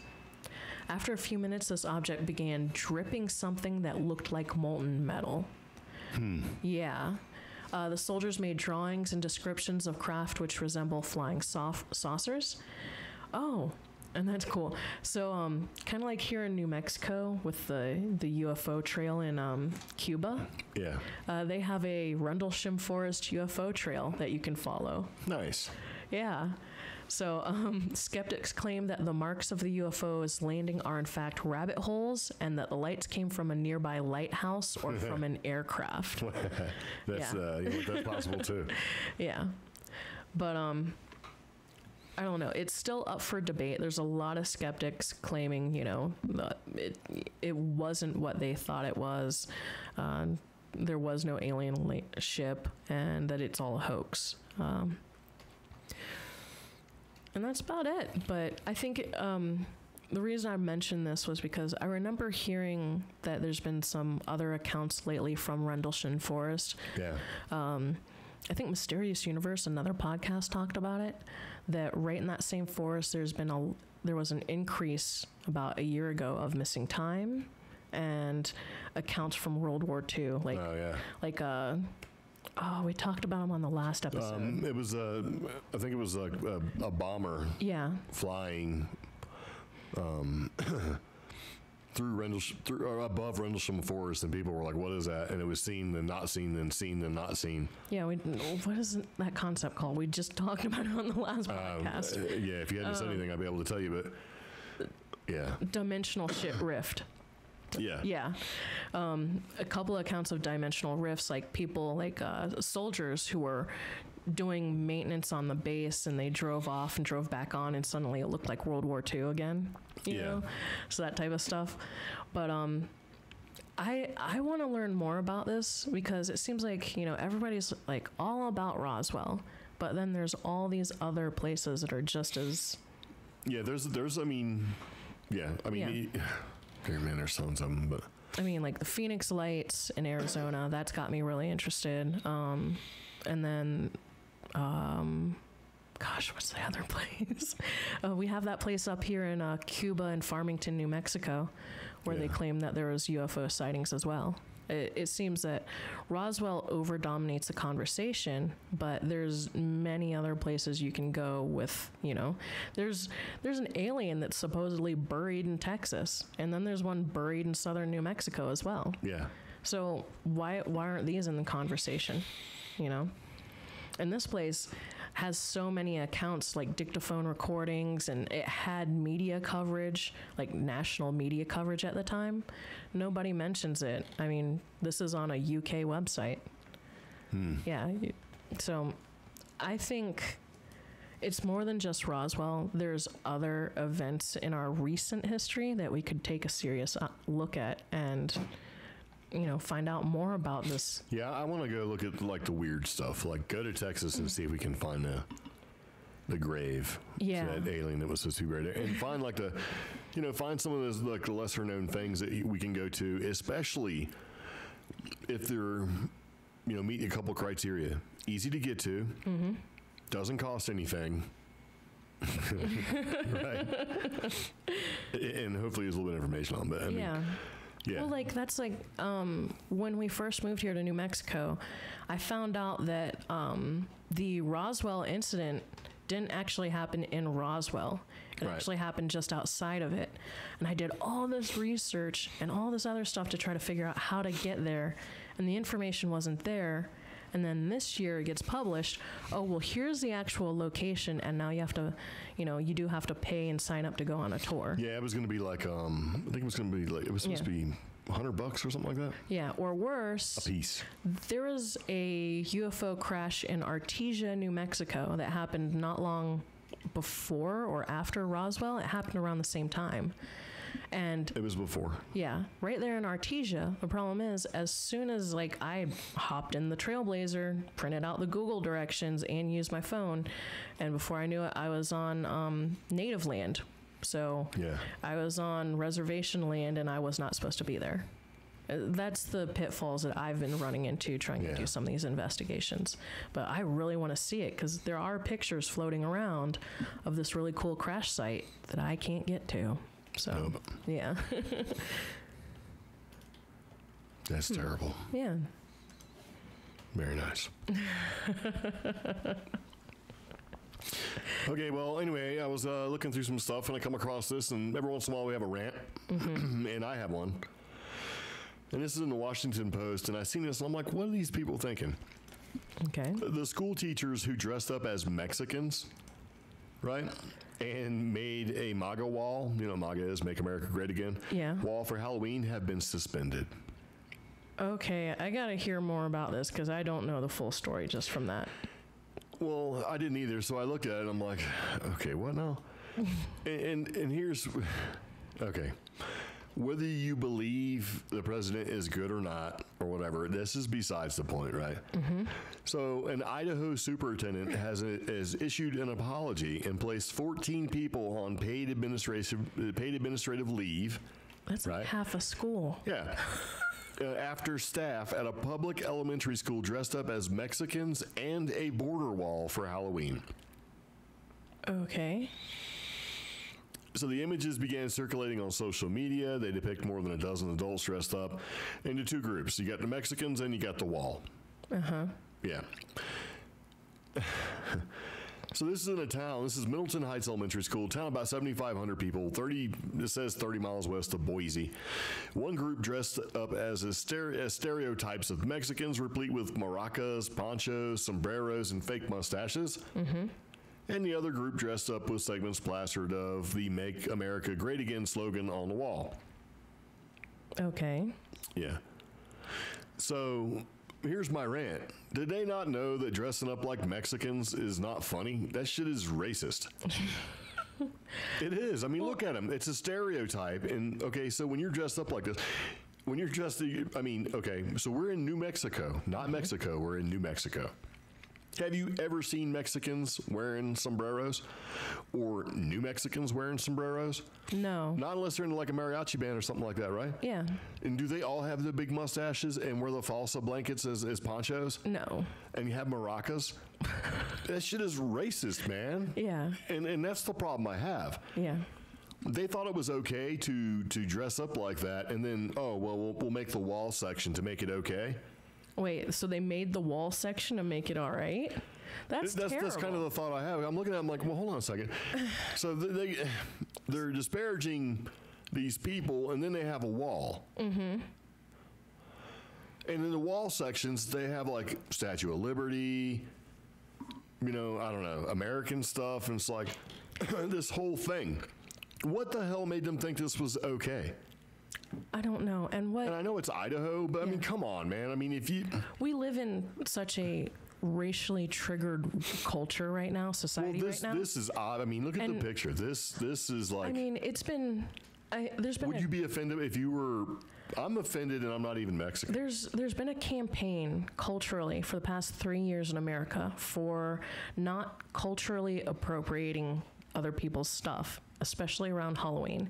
It's offensive to dress as a Native American. It's offensive to dress in these costumes. It's offensive to dress up in like a little chingsang, which is a Chinese traditional outfit. It's appropriating culture is one thing. Yeah. I mean, I can see that if you're appropriating culture because you like it and you want to emulate it, you think it's great. Yeah. Like that woman, that Chinese, well, she wasn't Chinese. Let me make my point, which is the fact that if this has been going on in society for at least 3 years, that it's not okay to do something like this, you should be aware that it's not okay to dress like this. It should be conscious. It should be in your community that common sense. And I'm going to take it that since these people are dressed this way, and they're obviously, you know, that there's. Yeah. I don't want to say this is like a Republican or liberal thing or whatever, but these people are freaking idiots. Yeah. Right? And I get it. You know, they're in Idaho. Maybe they don't know any better, but that's bullshit too. Because, I mean, if you can't, okay, so you can appropriate somebody's culture if you think that maybe you want to be a part of it, you like it or whatever. If the intention is good, I don't necessarily see too much of a problem with it. But this was obviously making fun of, and they're going to say they were making fun of the Make America Great Again, but when you're dressed like that, and you're like a Mexican dude, wouldn't you be offended by that? I mean, honestly, it's like you got to pick your poison here, right? You know, which one offends me more? The fact that these people are, you know, they're in a public school with kids, and they're going to put their opinions out there, whether it's political or otherwise. That should have been brought up too. It's like, okay, your political opinion is not the place to be expressed in a public school. Yeah. Because what we see here is we see a lot of schools and a lot of teachers, and this is even worse, more worse in college, where, you know, you're putting out your political ideology, your political opinion, like yours is the only one that matters. You know what I mean? Yeah. I kind of think that, okay, you should take, religion should not be in schools, all of them, including, you know, Islamic or Catholic or whatever. That shit shouldn't be taught in school. And politics should be out of Politics should be talked about, but your opinion shouldn't matter. And honestly, I think that it should be a neutral place when it comes to this sort of thing, so you could build your own opinion, because there are a lot of dumbasses out there. Yeah. Who are going to make your impressionable child, you know, they're going to influence what they think about this sort of thing and make them think it's okay.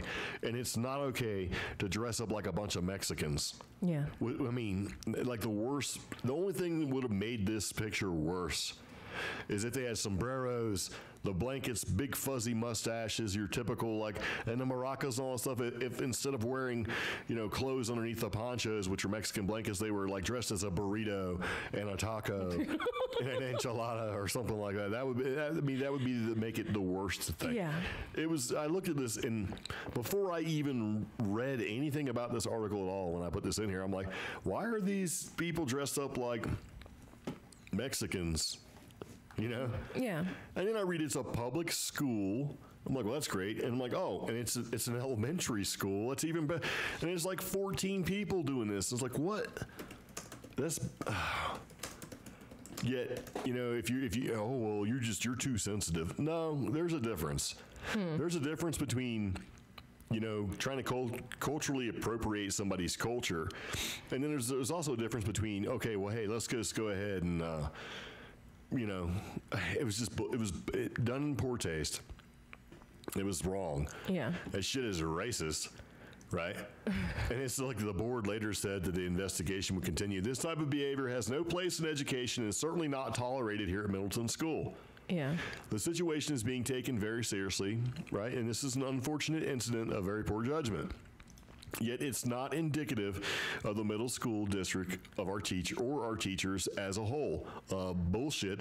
You got like 12. 12 of your staff are doing this, right? It's not, our teachers aren't racist. Well, then they're not educated enough to be smart about it. Idaho is not that far away. I'm sure there's probably some Spanish or Mexican people there. Yeah. There's probably other races or cultures there too, right? And so it's like the story had quickly taken off on Friday evening, drawing in the national news media outlets. Angry reactions flooded the school's Facebook page, and social media responses were harsh. The fact that these elementary school teachers thought it would be okay demonstrates, right? Yeah. How much more culturally competence, I can't even read this, how much more cultural competency training is needed in education. It's like, okay. So these people are basically in charge of our children, of our future. and they're making these decisions, and they require more training to be around them. Yeah, well, because they think that their opinion of whatever this is right, and everybody else will think it's funny. Which, not everybody has the same opinion that you do, regardless of whether you think it's right or not. I mean, and you know how you were mentioning earlier, whenever it comes to kids, I think that shit just needs to be on lockdown. It's like, your opinion is your own. Keep it to your damn self. And you were mentioning earlier how, you know, those opinions, they impress upon the children when they shouldn't. There should be no bias. Even if you are giving factual information, you shouldn't have that bias. It should be the way the news influence is supposed to be, as it's which it's not. Journalism was supposed to be in the past. Because was like, you don't, yellow press, right? Yeah, because one of the things that is a side effect or consequence of impressing those things is if you keep impressing a certain mindset on the next generation, you are dooming or foretelling that generation to have the opposite mindset. And I can say that confidently, being a child of the late 80s and going through public school and having certain political opinions pushed upon me, and being rewarded or having other students rewarded for having those same feelings, or actually having, like, remember the Bush-Clinton election? Yeah. Kids got candy in my little school if we voted. And we all cast our ballots. And if you voted Republican, you got a peppermint. And if you voted Democrat, you got a Starburst. That's some racist shit right there, too. So, and similar examples. I mean, granted, they're not handing out candy. Why would they just not give out, why would, okay, so they're directly influencing. Yeah. When you're a little kid, which tasted better, Starburst or peppermint? Yeah. If your grandma voted peppermint, right? That's the problem I have. It's like, well, we're just giving them candy. No, you're not. And that's what I hate. It's like, keep that crap and that psychology out of schools, man. Translated down to me as young as I was in like the 5th grade or so. You're like, I don't want no damn peppermint. That psychology behind it, old people like peppermint, young people like Starburst, that actually translated down to me at that young age. So, did I want to associate myself with the old people who like peppermints? Yeah. And it's going to have a consequence like that. If you're trying to... I got in trouble in high school one time because... My teacher was super ultra, I guess, liberal at the time, and and he was saying how much he hated the two. He said, "I hate both the parties that we have," right? And then he talked about the fear mongering and how Republicans were going to take away Social Security. Okay. Which is like the biggest freaking fraud that you hear all the time. Like, oh, they're going to take away Social Security. It's like Social Security is actually funded in the budget under its own thing. It's completely separate from the military budget, the medical budgets that we have. It's separately funded, so that you can't necessarily do what they're trying to do. It's a fear mongering tactic. They say if you vote for this particular party, they're going to take away firefighters, and they're going to take away all these social services that you rely on, right? And the police force and all this other stuff. They're going to take it away to scare you into voting the other way. When if you do a little bit of research, no, that cannot be unfunded. It's completely separate. Social Security has been funded and is funded all the way up until like the year 2100. It's completely its own separate animal, and you can't take money from it, to do this and do that. And it's like it's an ignorance thing. You don't really know. And I told him that. I'm like, hey, look. He said, does anybody agree or disagree? And I said, well, I disagree, because that's funded under its own. Because when Truman funded that a long time ago, that became part of it. And I actually watched when Reagan was running for president, where they said exactly that: Republicans are going to take away social funding, and he basically explained it in great and agonizing detail that that's not the case. And then, it's funny, like 2 weeks ago, or actually not even 2 weeks ago, like last week on Facebook, I seen where somebody put that little clip in there of Reagan explaining how Social Security was going to. But regardless of your opinion, in your personal opinion, I think we need to get to the point where that stuff is not taught. It needs to be, sort of not biased one way or the other. Yeah. Because, you're excluding one opinion and promoting of yours. Or you're promoting your own opinion, which excludes somebody else. I don't know anybody that runs right down the middle with this kind of thing. But isn't that also along the lines, that famous quote, history is written by the winners? That's what they say. So, Sure. I mean, if you continue to influence one way or another, that becomes history. But in our particular case, the losers are the ones that are writing the history books. And are funding the history books. Gosh. And are fighting about what's put in the history books. And if you really go back and look, let me give you an example.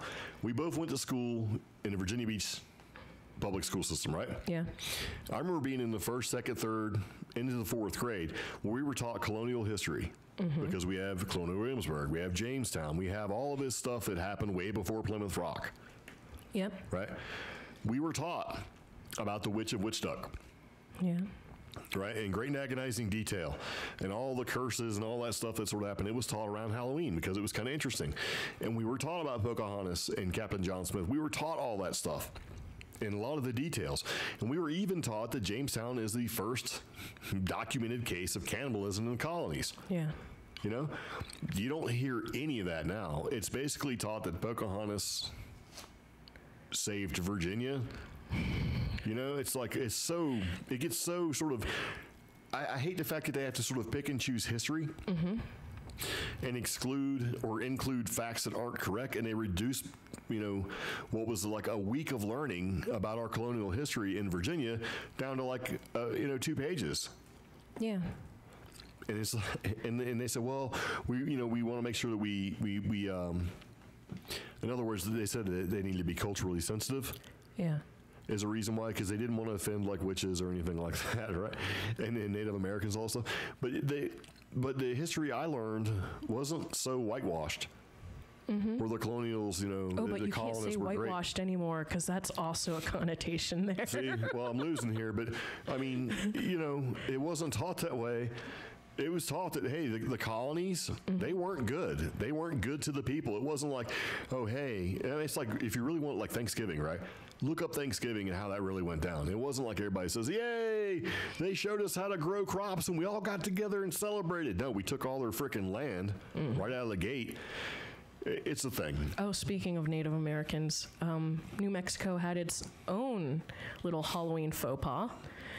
A Cibola High School teacher on leave for alleged cultural remark, haircutting incident. And it's apparently so offensive, they won't even tell you. You get an offensive haircut? No, they won't tell us what exactly was said. But apparently this teacher, in some sort of costume, possibly Native American, ran up to a student who was also Native American. Well, she is Native American. This teacher was in costume and cut her hair. So she's like scalping her? That's what they're not What? saying in this article. What is? And he did that. This teacher did this in front of 2 other Native Americans. Wow. Yeah, 2 other Native American students. So apparently 3 Native American students, 1 teacher dressed as a Native American, cut a student's hair. Yeah. Yeah, but they won't say anything else as to what actually happened because apparently it's really offensive. There's no pictures. A letter was sent out to all the high school students. They're investigating. This teacher has been a teacher since 2003 and is a very popular, highly regarded teacher. So, I mean, come on. I get it. They probably thought it was funny or whatever. It was meant to be in jest. But if you give it like more than half a second of thought before you react, you're like, well, maybe somebody might not think that's funny. but if you cut my dad is Hawaiian. Hair is very important to the Hawaiian culture. It's also very important to Native Americans. Well- You touch a woman's hair, oh my God. Yeah. Well, if they're dressed like a Native American running up on another Native American cutting hair, I don't think it's just like I'm just cutting your hair. That's, yeah. Yeah, I don't know. Yeah. So, I guess. I don't know. I just think that kind of thing, and I would hate to see. Here's the problem with the entire thing. Once you get to the point where you're suppressing both sides to come across a neutral, yeah. then you really lose a lot of culture. You also lose a lot of the anecdotal history. Yeah. So, yeah. Yeah, and you know what? And Miss Espinoza is correct. That could be assault of some type. Absolutely. Yes. Yeah. Absolutely. So, I mean, like my daughters, both have long hair. They keep it relatively long, you know, and they've always had long hair. And I couldn't even imagine if a teacher ran up and tried to cut their hair. I know my oldest would start fighting right there. Yeah. And my youngest probably would too. But more importantly, I would be kicking the door in because, you know, they donated their hair to Locks of Love for a couple years straight, you know, for a while. They've done it a couple different times. But teachers, especially when teachers are dumbasses, need to stay away from the kids. Well, that's... You know what I'm saying? That's the problem we actually have. The good teachers, the really good teachers, you know, I think it's hard to be a teacher because I think you're just surrounded by a bunch of idiots to a certain degree. Well, that's the thing. This is New Mexico. People are asking in the comments in our live chat of the podcast, you know, was the teacher arrested? Are the police involved? Yes, this does count as a form of assault. It also counts as a cultural offense. The police are investigating, but they haven't arrested him yet, the teacher. The teacher's just been put on a leave and is not allowed near students. Well, that's good. He should be put on leave because, hold on, whenever something like this blows up and things get influenced by social media, a large overreaction happens. So this person who's been doing good for a long time does a pretty stupid mistake, right? Yeah. Do they need to get arrested, thrown in jail, and basically just get, you know, pounded away forever? No, they don't. But that's the problem we have. Either we don't react or we completely overreact, and there's no middle ground with that. Just like when you talk and go to school, you know, one side is displayed, the other side is completely ignored. There's no middle ground. Yeah. So, does this guy need to go to jail for this? No. I mean, does he need to be arrested? No. I mean, if charges need to be filed, that's really up to the parent, I would think.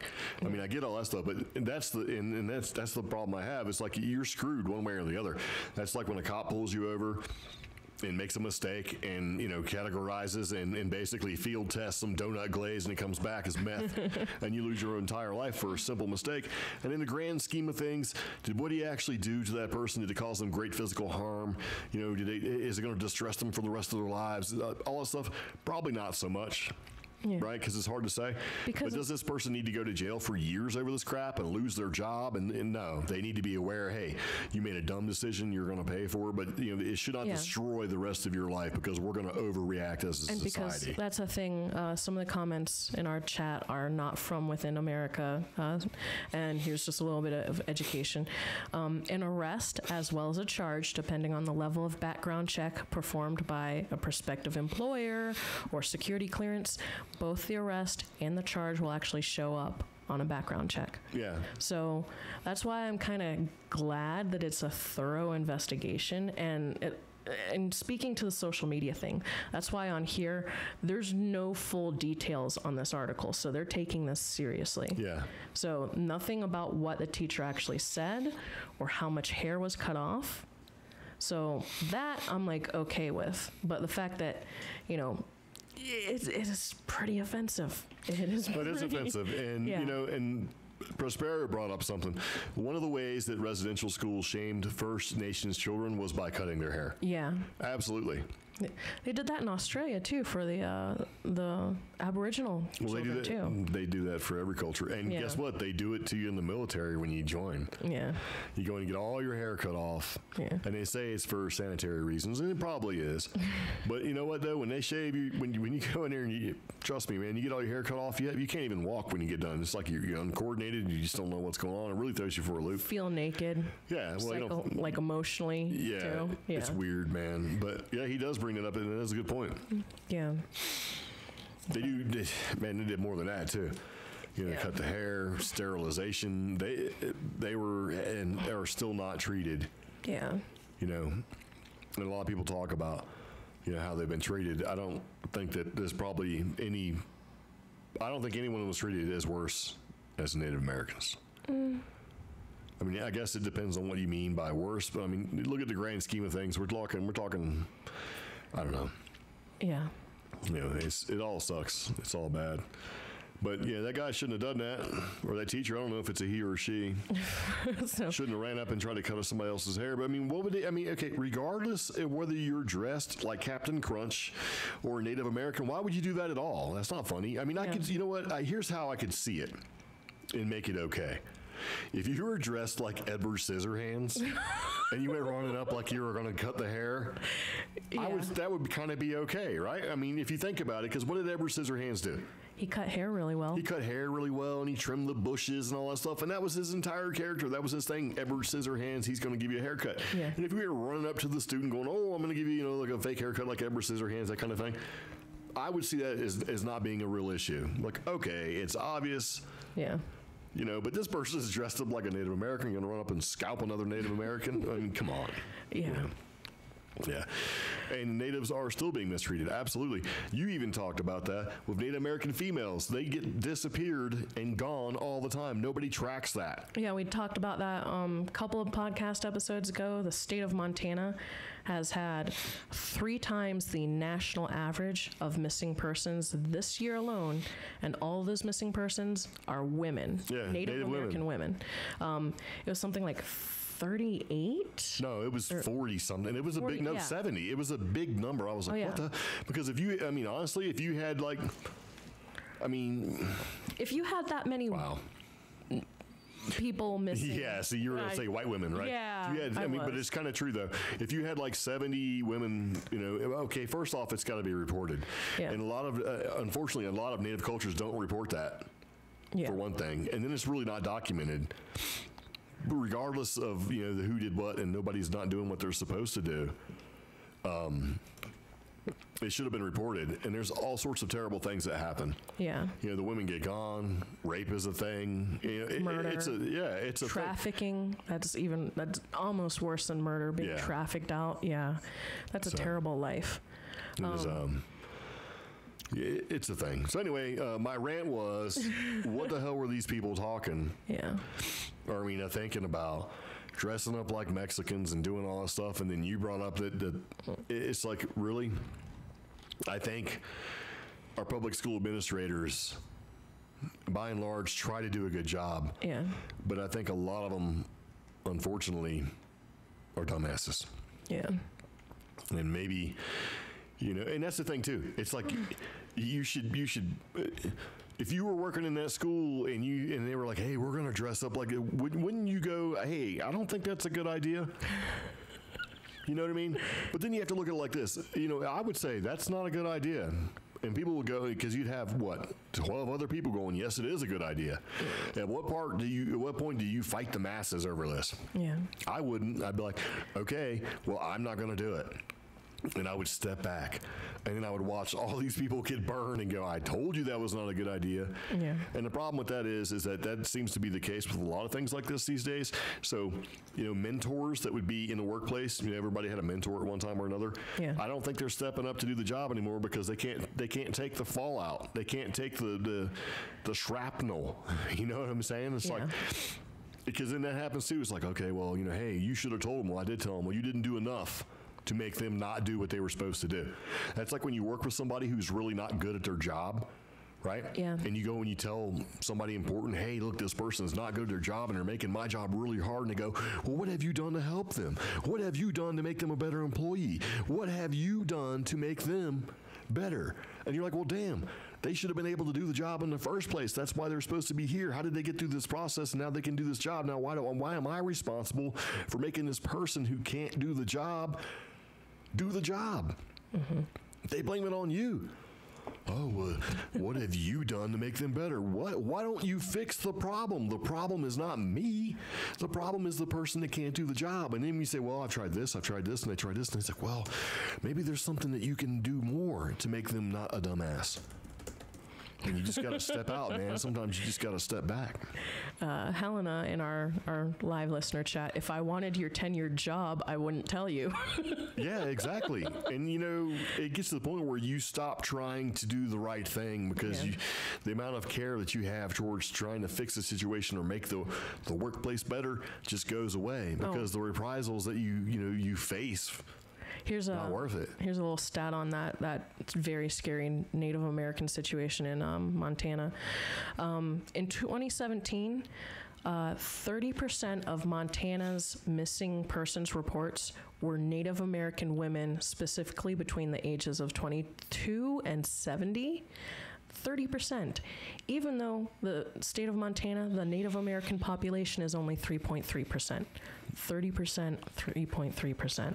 And That's then crazy. in 2018, it skyrocketed up to 40% of the missing persons reports in the state of Montana, which actually goes to say, let's just say Native American women took up 12% of the missing persons in the whole United States. That makes Montana responsible for like 90% of that. Wow. That is terrifying. Yeah. So, yeah. Let's move on. So, yes. Okay, so. You've reigned a very long time. Well, I mean, you know, it's Yeah. like, come on, what the hell's wrong with everybody? Yeah. Well, And why are these people teaching our kids? because nobody else wants to do it. Because, You know why? Because they have to jump into an environment that's full of the people that are already teaching our kids. Or worse, hey, let's get a $35,000 a year job and get $200,000 in student loans. Well, It's a thankless job. It is a thankless job. I know it's full of morons and stuff, but you know, hey, man, that homeschooling thing, Yeah. probably not so bad. So I just think it's all just a pain in the ass. Speaking of pain in the ass, Well, there you go. Why don't you talk about this? here's some lighter news for everybody. This is a part of our little stupid news and funny news segment. Police recover stolen inflatable colon. This happened in Kansas City, Missouri. There was a sigh of relief after police recovered a giant inflatable colon that is used to teach about the dangers of colon cancer. Police in Kansas City announced on Twitter on Tuesday that a tip led officers to locate the pilfered intestine inside a vacant house.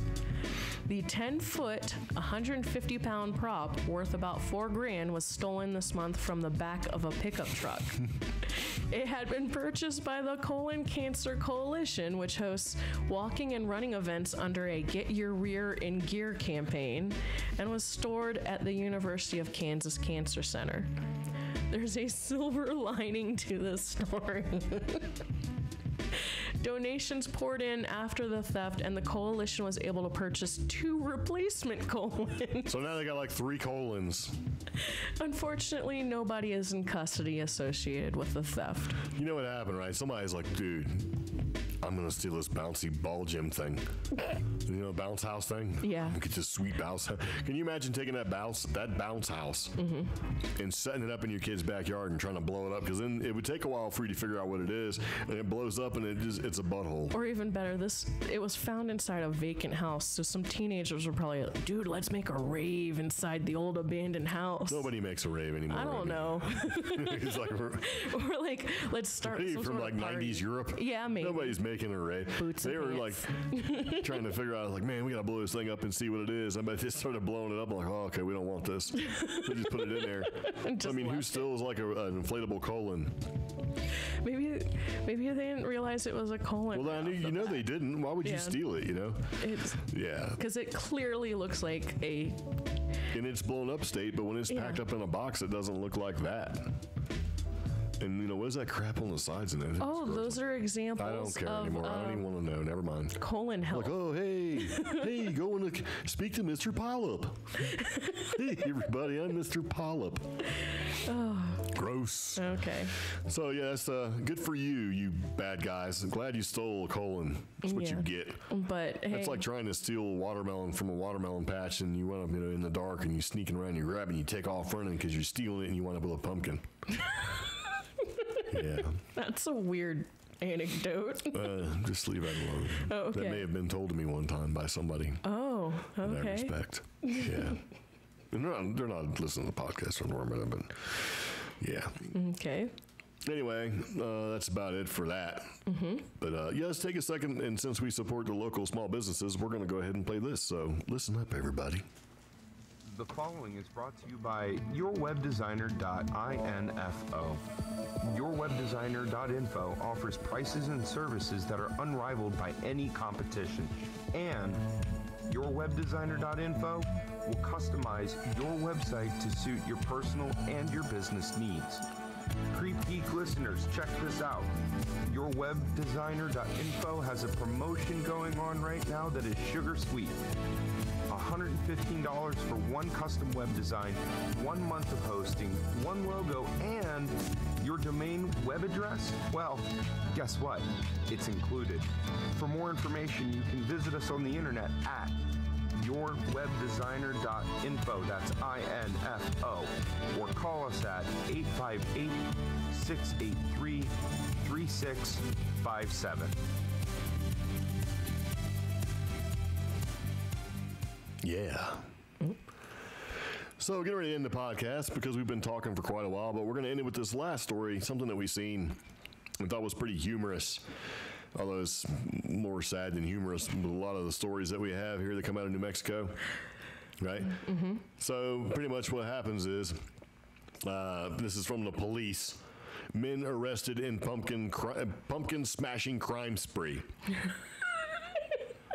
So it's like, this kind of reminds me of like when the guy buys a gun. Yeah. Right? And like he has it for like 6 minutes and he gets arrested for shooting. He's like, pew, pew, pew, just shooting off in the air like a weirdo. Mm-hmm. Yeah. Like a moron, actually. Like a person who's not very smart. Yeah.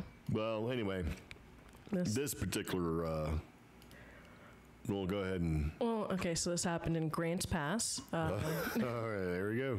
2 men arrested and suspected in a pumpkin-powered crime spree, ending weeks of incidents of smashed gourds and broken car windows. Reports say that Jacob Solomon and Adrian Ocha, both 19, face multiple counts of criminal mischief in connection with at least 50 vandalized vehicles damaged between October 7th and 23rd. Police say Solomon and Ocha drove around town at night snatching pumpkins from outdoor supermarket displays, which they would then hurl through car windows. Lieutenant Misty English says damages reported by victims are about $30,000 and continue to climb. Police say they were helped in finding the suspects because they carried out the alleged vandalism in an easily recognizable gold Buick with a large dent in one side. It is not immediately known if these men have lawyers. Yeah, that's my favorite part of the whole thing. It's like, what? So, and my original title for this was Smashing Pumpkins, but I mean, we had a pretty chill Halloween here in Rio Rancho. Had a couple of gunshots late into the evening, but I think that was people celebrating. Those are fireworks. Really? Yeah. That last one? Yeah. Okay. So maybe they were fireworks. They were holdouts from 4th of July. They were fireworks. But we had a year here, I want to say it was like last year or the year before, where some kids went around smashing and throwing pumpkins, like along, not our street, but the one street over. Yeah. Like every house got their pumpkin smashed. So. Yeah. So now that whole street actually just doesn't do much for Halloween, which is kind of sad. But yeah. Yeah. But I mean, $30,000 in damages. Well, it's because they're throwing pumpkins at people's cars and stuff. Okay. Driving around a big old gold Buick with a dent in it like a bunch of 50 idiots. 50 vehicles. Let's see. I got to open up calculator. Well, it doesn't matter. I mean, you smash a windshield, $300-400, right? Yeah. Maybe even more. Dents in cars, all that stuff. Just okay. These guys are obviously not smart. Approximately $600 in damage per each vehicle. If you divide it that way, but yeah, somebody might have a $200 windshield, somebody else might have a $1,000 windshield. Yeah, but yeah, gosh, I haven't read any good mischief lately. Well, happening during Halloween.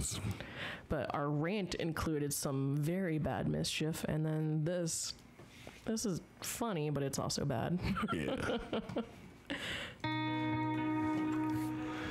So there you go. We're getting to the point where we're about to end our podcast because we've been talking for quite a while. So, yeah, kind of is what it is. So very nice indeed. So we do appreciate you been tuning into the podcast and listening. It's very, very nice. So Do we have any binge-worthy stuff to talk about? nope, not this time. Okay. So Well, everybody, be sure to like this video on YouTube if you're watching and subscribe. Hit the little bell icon so you get notifications every time. yeah, we and go if you live. watch us or listen to us on like Facebook or anything like that, be sure to share. Yeah.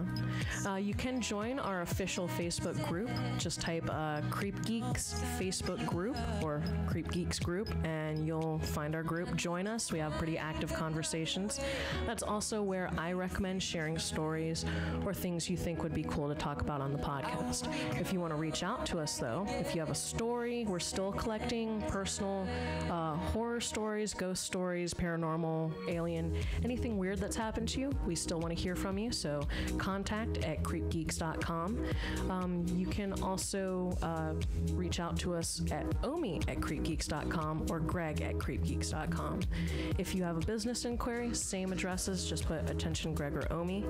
All music in this podcast is licensed under the Creative Commons by Attribution 3.0 license or licensed under the Creative Commons by Attribution 4.0 license. And Yeah. again, we do list all music in the show notes for each podcast episode.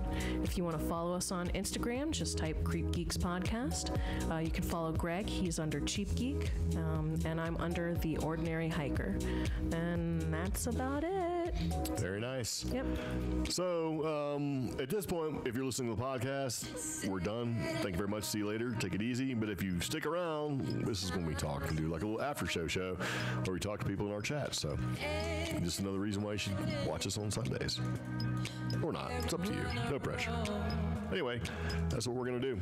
So, we're going to have a little after show. So, if you're watching this, stick around. But other than that, thank you very much for tuning in. And we'll see you again on Sunday. So see you later. Take it easy. Yeah. Bye-bye. Bye.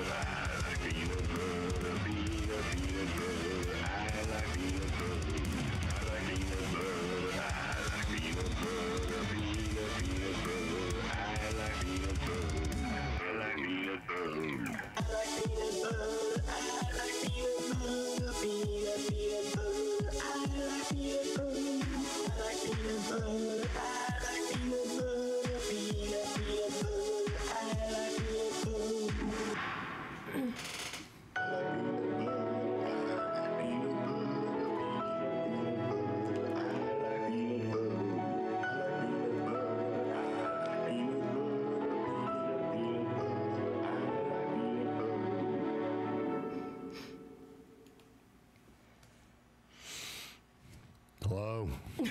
Yeah. All right. Oh, Very, very nice. So we're still here. yes. Yeah. Anybody have any questions, comments, concerns? We had a great question from Jessica. She wanted to know what groups she's supposed to be posting in now, because she noticed she's in the both groups, but people are using the Cheap Geek group lately. Well, We want people to post in the Creep Geeks group, as long as it's like paranormal, cryptid, weird, just offbeat stuff. yeah, the weird, Yeah. wild, and wacky stuff. I mean, you know, if it's kind of like that, then, you know, hey, post it in Creep Geeks. But anything else you think is funny or you don't know where to post it in Cheap Geek. Yeah.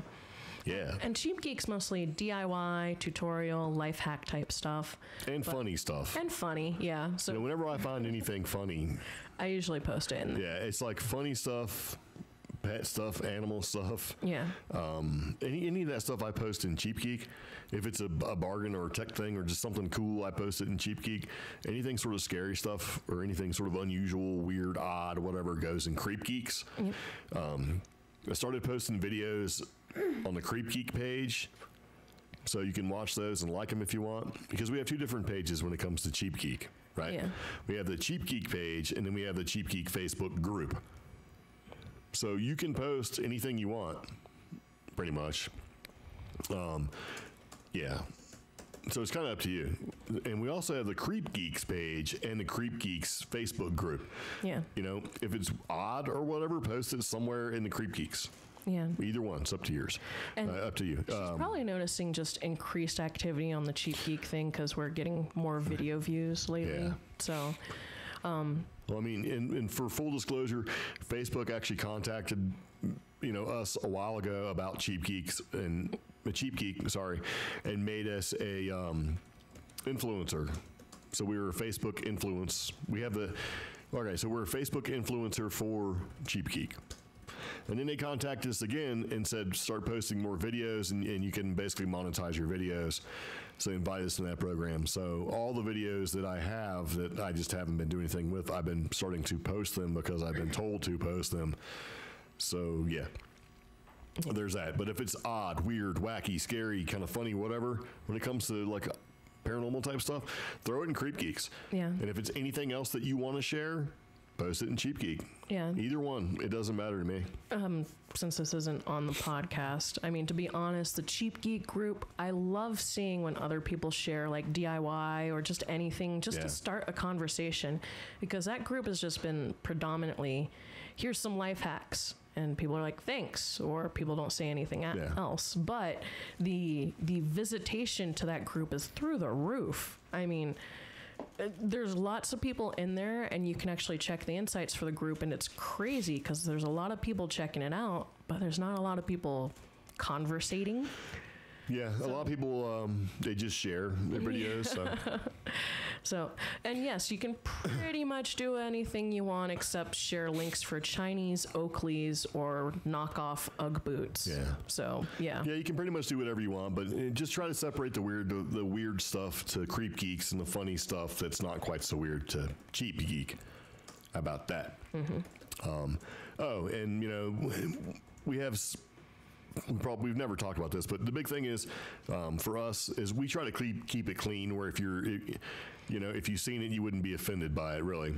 It just really boils down to, and some people try to, they post comments and they really want to cuss, and guess what? You can't, so I mean, whatever. we cussed a little this episode during the rant, but it was PG-13. Yeah, well, it kind of is what it is. Yeah. So just be cool with that. But other than that, who cares? Post whatever you want. Make the weird, odd stuff go to Creep Geeks, and everything else go to Cheap Geek if you want. That's fine. And if you go to Creep Geeks right now, you can see a picture of Jessica's cat, which our cats are creepy. So They are delicious too. no, they're not. You don't know. Really? Cats are tasty. No. So It's just terrible. Don't talk about eating pets. yeah, well, terrible. They're delicious. There's the pet music. Yeah. So, and going with the fact that this is episode 101, we are still taking suggestions, mail-ins, emails, call-ins for creepy stories. So, if you have a spooky story, please share it. You'll get a chance for it to be read on the show, and you get a sticker. So yeah. Yes. A delicious sticker. Yes. Yeah. I mentally flipped a table during the colon story. I couldn't believe it though, because it was like, why would they steal something that was obviously put up for charity? But then, so we've had No, that was the colon awareness thing. That wasn't put up for charity. That was like, they show up and do events. yeah, But they took it out of the back of a truck and rolled out with it. So they just snatched and grabbed it, thinking they were getting something cool like a bounce house. Joke's on them. Yeah. They got like half a butthole. I mean, because it's meant to be for their charity runs. I found out to run some of those charity runs, you got to pay a pretty penny. Yeah. Yeah, so I mean, and it's for a good cause. Is Jessica's cat named Banana? Yes, he is. I remember seeing a picture of him funny. before. This is my cat, Banana. Well, we have a dog named Pepper, so Yeah, but Yeah. I mean, that's a food. not like a banana. This is my cat, Banana. I mean, you can see dog like hot dog or something like that. But Banana. That's like, I saw somebody has a cat named Taco too, so yeah. See, like here's a post that showed up on the Creep Geeks. Right? Mm-hmm. It's like, my odd hobby is spotting time travelers. You can Google how to spot a time traveler. But start on social media, right? Yeah. And it's basically searching for time travelers. Scientists look to social media to where you find like those weird anomalies that shouldn't be there. We've seen like those like pictures from the 30s where the person's like talking on a cell phone. Yeah. And everybody else is like, it's obviously 1930. They're like, it's out of place. And one of the first comments is from Seegers, John Teeter. John Teeter, yeah. You would say Titer. Yeah. But No, Teeter. Teeter. Yeah. But he was the guy who was posting across several bulletin boards during the early 2000s, claiming to be an American military time traveler from the year 2036. Yep. And Scott is one of our moderators in that group, and that's good job, Scott, for mentioning that. Yeah. But yeah, I guess because when we talk about some of the time travelers, it's usually from like articles or stories from the 70s and 80s where they'd post those cryptic messages in like newspaper ads. Yeah. And now I guess they're doing it on social media. Huh. That is a big ass cat. Banana's big. Banana would feed us. Oh, creep. Yeah. I mean, oh, I don't see it. I gotta keep scrolling. So Scroll away. oh my. Yeah. That is a huge. Jay says, I'm going to name my cat Orange. And Jessica says, I have apple, banana, and melon cats. Melon. That's a cool name for a cat. See? Didn't, I'm thinking, there's some celebrity that does like Gwyneth Paltrow. I think her kid's name is Apple. I gotta look that up now. Yeah. Well, Gwyneth Paltrow is kind of a dipshit. Oh, yeah. So, 19 pounds. You were. Oh, my God. You were a big baby. Yeah. No, that's her cat. Oh. Yeah. Which means your cat weighs more than Pepper. Huge. Pepper weighs 12.84 pounds. Just 13 pounds. Just round it up. No, That's like saying, Pepper is she's a 75 weeks Chihuahua, old. So you have to count those ounces like they're pounds. So when she was 13.1, it was important because that was a good weight, and she qualified for like the 2 or 3 year rabies shot. But if you drop below 13 pounds, you have to get the yearly one instead. Yeah, because it's the dose that makes the poison. Yeah. So. Which works in the concentration as well. Yeah. Oh. Yeah. Yeah. Gwyneth Paltrow. Her kid's name is Apple. So yeah, she also has that weird store business, and I believe they make fun of her on Modern Family a lot because the oldest kid, she worked for a lady that acted like Gwyneth Paltrow. Yeah. Gosh, 19 pounds. You could strain your back picking that cat up. That's cool. What? I'm reading back at some of the previous comments in there because, sometimes I miss them. Mm-hmm. And Prospero said he got a t-shirt at the thrift store today. This is ADHD and a logo similar to AC/DC. That's cool. And then it says, highway to hey, look at a squirrel. Hey, highway to hey, look at a squirrel. There's a squirrel. Yeah. That's pretty cool. I think I've seen that before. See, that's what I miss doing. Going to thrift shops and getting cool vintage t-shirts. Wait, there's a Great British Cooking Show now? Yeah, that's what now I'm checking that out when we're done with the podcast. Ooh. But going back to what I was saying. What is Brittany saying? Yes, queen, too. I miss so much comments when I'm talking about stuff. You are interrupting me. I don't even know what you're talking about. I was talking about that t-shirt that you were talking about. Yeah. Finding cool t-shirts at the thrift shops. Yes. So when we lived in Virginia, I actually ran a pretty successful blog and Etsy business selling vintage finds from the rummage shops and thrift shops and charity stores in Virginia, because Virginia is just a mecca for all sorts of antiques, whether it's like vintage kitsch to lots actual of trash, vintage like antique jewelry. And my blog was doing really good. My Etsy store, fantastic, making a killing. And I would pick up some cool stuff, like really cool, like old Dare t-shirts, and old band t-shirts, and I'd wear them, and I loved it. We moved out here, and this place is awful for this.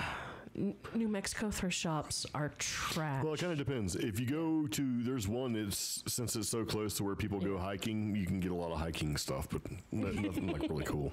Yeah, I mean, occasionally you'll find like outdoor gear because someone had the common sense to say, hey, I'm leaving New Mexico. Let's just drop all my outdoor gear here. But you don't find like the cool vintage t-shirts. And if you do, they're at like these boutiques in uptown Albuquerque, and suddenly they're $40, which is funny because even when I was running my resale shop on Etsy, I never would sell somebody an old t-shirt for $40. Yeah. I think, I had a band t-shirt that was autographed by some band, and I put it up on eBay instead of Etsy, and the bids did get above $40. So yeah. Taking Back Sunday, cool. I think is the name. Oh God. Yeah, I don't know. Sunday. I don't listen to them. I just notice. I'm like, oh. You know, Yellow Card, Taking Back Sunday. Yeah. Coheed and Cambria. Yeah. So, and semi-ripped flannels, 75 cents is a comment in the chat. Yeah. At thrift shops in Virginia, 75 cents for some ripped or grungy looking flannels. Out here, they're $6.99. So Yeah, it's ridiculous. yeah. But I don't know. Katie's like, I grew up like this. Pretty much. 19 pounds. With your dad going on rants and Yeah, but you know what the best shirt was? Is that I got that. Remember, I got that 21-inch, that Snapper 21 riding lawnmower. yeah. And anyway, I needed a lawnmower, and I asked my dad, I'm like, hey, do you have a lawnmower? Because he had a bunch of them. He said, why don't you give me a riding lawnmower to cut a postage stamp size yard? But it was a Snapper 21 inch, and it's basically had a little T-bar handle. Yeah. And I could make that thing do wheelies and stuff. And I had told Omi that I was going to join the American Lawnmower Racing League. And she got a little mad about it because I would zip around the yard, you know, because it was really fast, because it was completely dangerous. And we lived And I went to a thrift store. Very busy road. Yeah, and I go whipping around through there, and I got a flat one time. I almost threw myself on the highway because it just like the tire rolled off the rim. It was really fast. It would pop the wheelie and stuff. Snapper 21, and I went to a thrift store, and in the thrift store I found a shirt, and it was the American Lawnmower Racing Association shirt, and it was number 2, and I totally bought it and brought it home when I was cutting the grass, and you should have seen the look on her face. She was like, what did you do? I'm like, I told you I'm So joining mad. the league. She thought I joined the league. I'm joining the league. Yeah. It's great. Prospero mentions thrift. But what is Kate talking about? Oh my God, the hat. What hat? What are you talking about? It was a hat. It was the racing league was a hat. No, it was not. It was a blue T-shirt. Oh, what was the hat then? I don't know, but the blue T-shirt, remember, Yeah. I hung it up to wash it, and the wind blew it in my neighbor's yard. And the rednecks. These are the redneck neighbors that whenever they would hear anything, Yeah. like on the road, because we were on a busy road, sometimes people get in wrecks, they would run out to see what it is, and they would take off their shirts. Like they would Yeah. run up, they would take their shirt off and run up to the accident. Is everybody okay? And I figured out why that is. Yeah. You can't be identified. Oh. You know, oh yeah, that guy in the blue shirt, right? Yeah. Yeah, he would run off. He was wearing a blue shirt. Not if he ain't wearing a shirt. Yeah. Oh. So yeah. Okay. But What hat is she talking about? I don't remember. So But I thought it was a lawnmower hat. no, it was not. Yeah, but Jessica and It was baby blue. It was the number 2. Jessica and Prospero on the brought up shit. some interesting stuff. Prospero's saying now thrifting has been so popular up here, the good stuff goes really quickly and the prices have been going up. Yeah. Prospero tip: there are websites dedicated to finding out when new items come out in thrift shops. When they get their deliveries. Yeah, or like like in Virginia, they got it down packed. There's a website where it lets you know on Tuesdays is when the DAV thrift shop puts out new clothing, and Thursdays is when they put out new furniture. So I think it's like Thrift USA or Thrift North America is the name of the website. And then Jessica brought up that t-shirts shouldn't be over $20, and I just really wanted to comment about that because I fully agree with you. I'm mad because I found a t-shirt. I saw a link for a Facebook ad, and it was a definition of coffee, and it was just cute little definition. I click on the link, Hold on a second. and the t-shirt is $32. What do you mean my floppy hat? You don't like my floppy hat? Nothing wrong with my floppy hat. You talking about the camouflage hat, orange on the inside? That was a great hat. Oh gosh. Tread lightly here, Caitlin. But, oh, wow. Wow, that's a good thrift shop. They put out new stock daily. Oh. I like thrift stores. Yeah, we're really big into thrift shop things. And, Katie is talking about when we went to the depot. Yeah, so here in America, I'm not sure if you have them, Prospero, but we have Goodwill thrift stores, and then they have depots. So Goodwill thrift stores, they're all over all the major cities, but then they have an individual depot place where they get bulk items donated to them, like truckloads.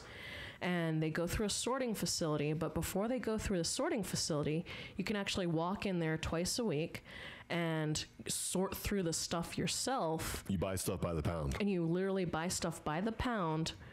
If it's not a very organized Goodwill, you buy by the bag. So it's like $2 a bag. So if you get a big plastic bag, $2 for anything you can fit in there. The whole bag is $2. Okay, Katie says she likes my hat. All right, we're safe now.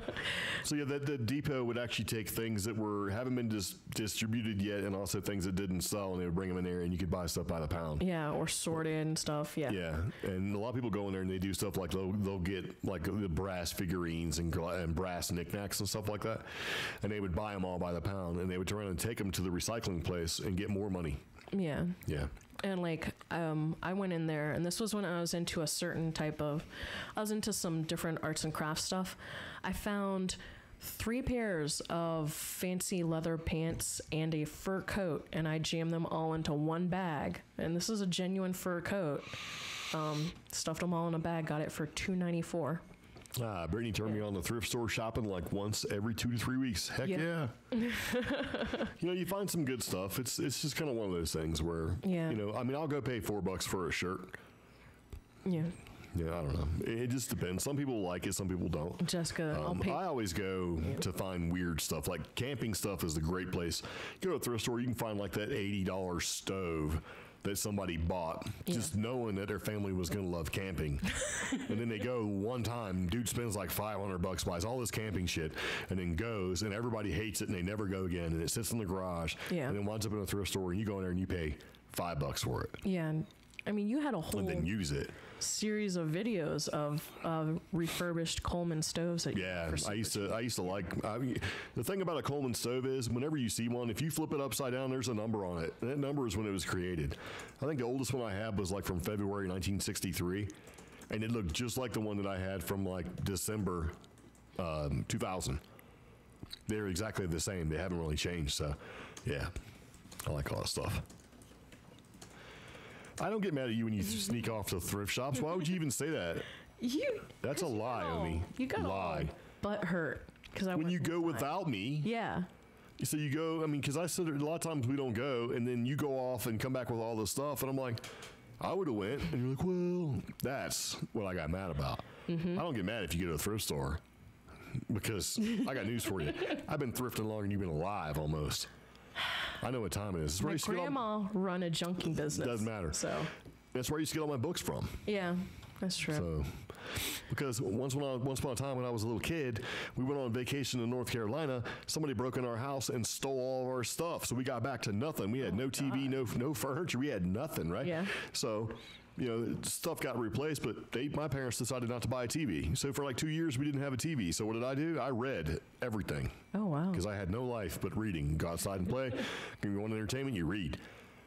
And listen to records and stuff, because we still had a record player. Because it was back when it was legit. Not like, I'm a hipster doofus. I'm going to have a record player now.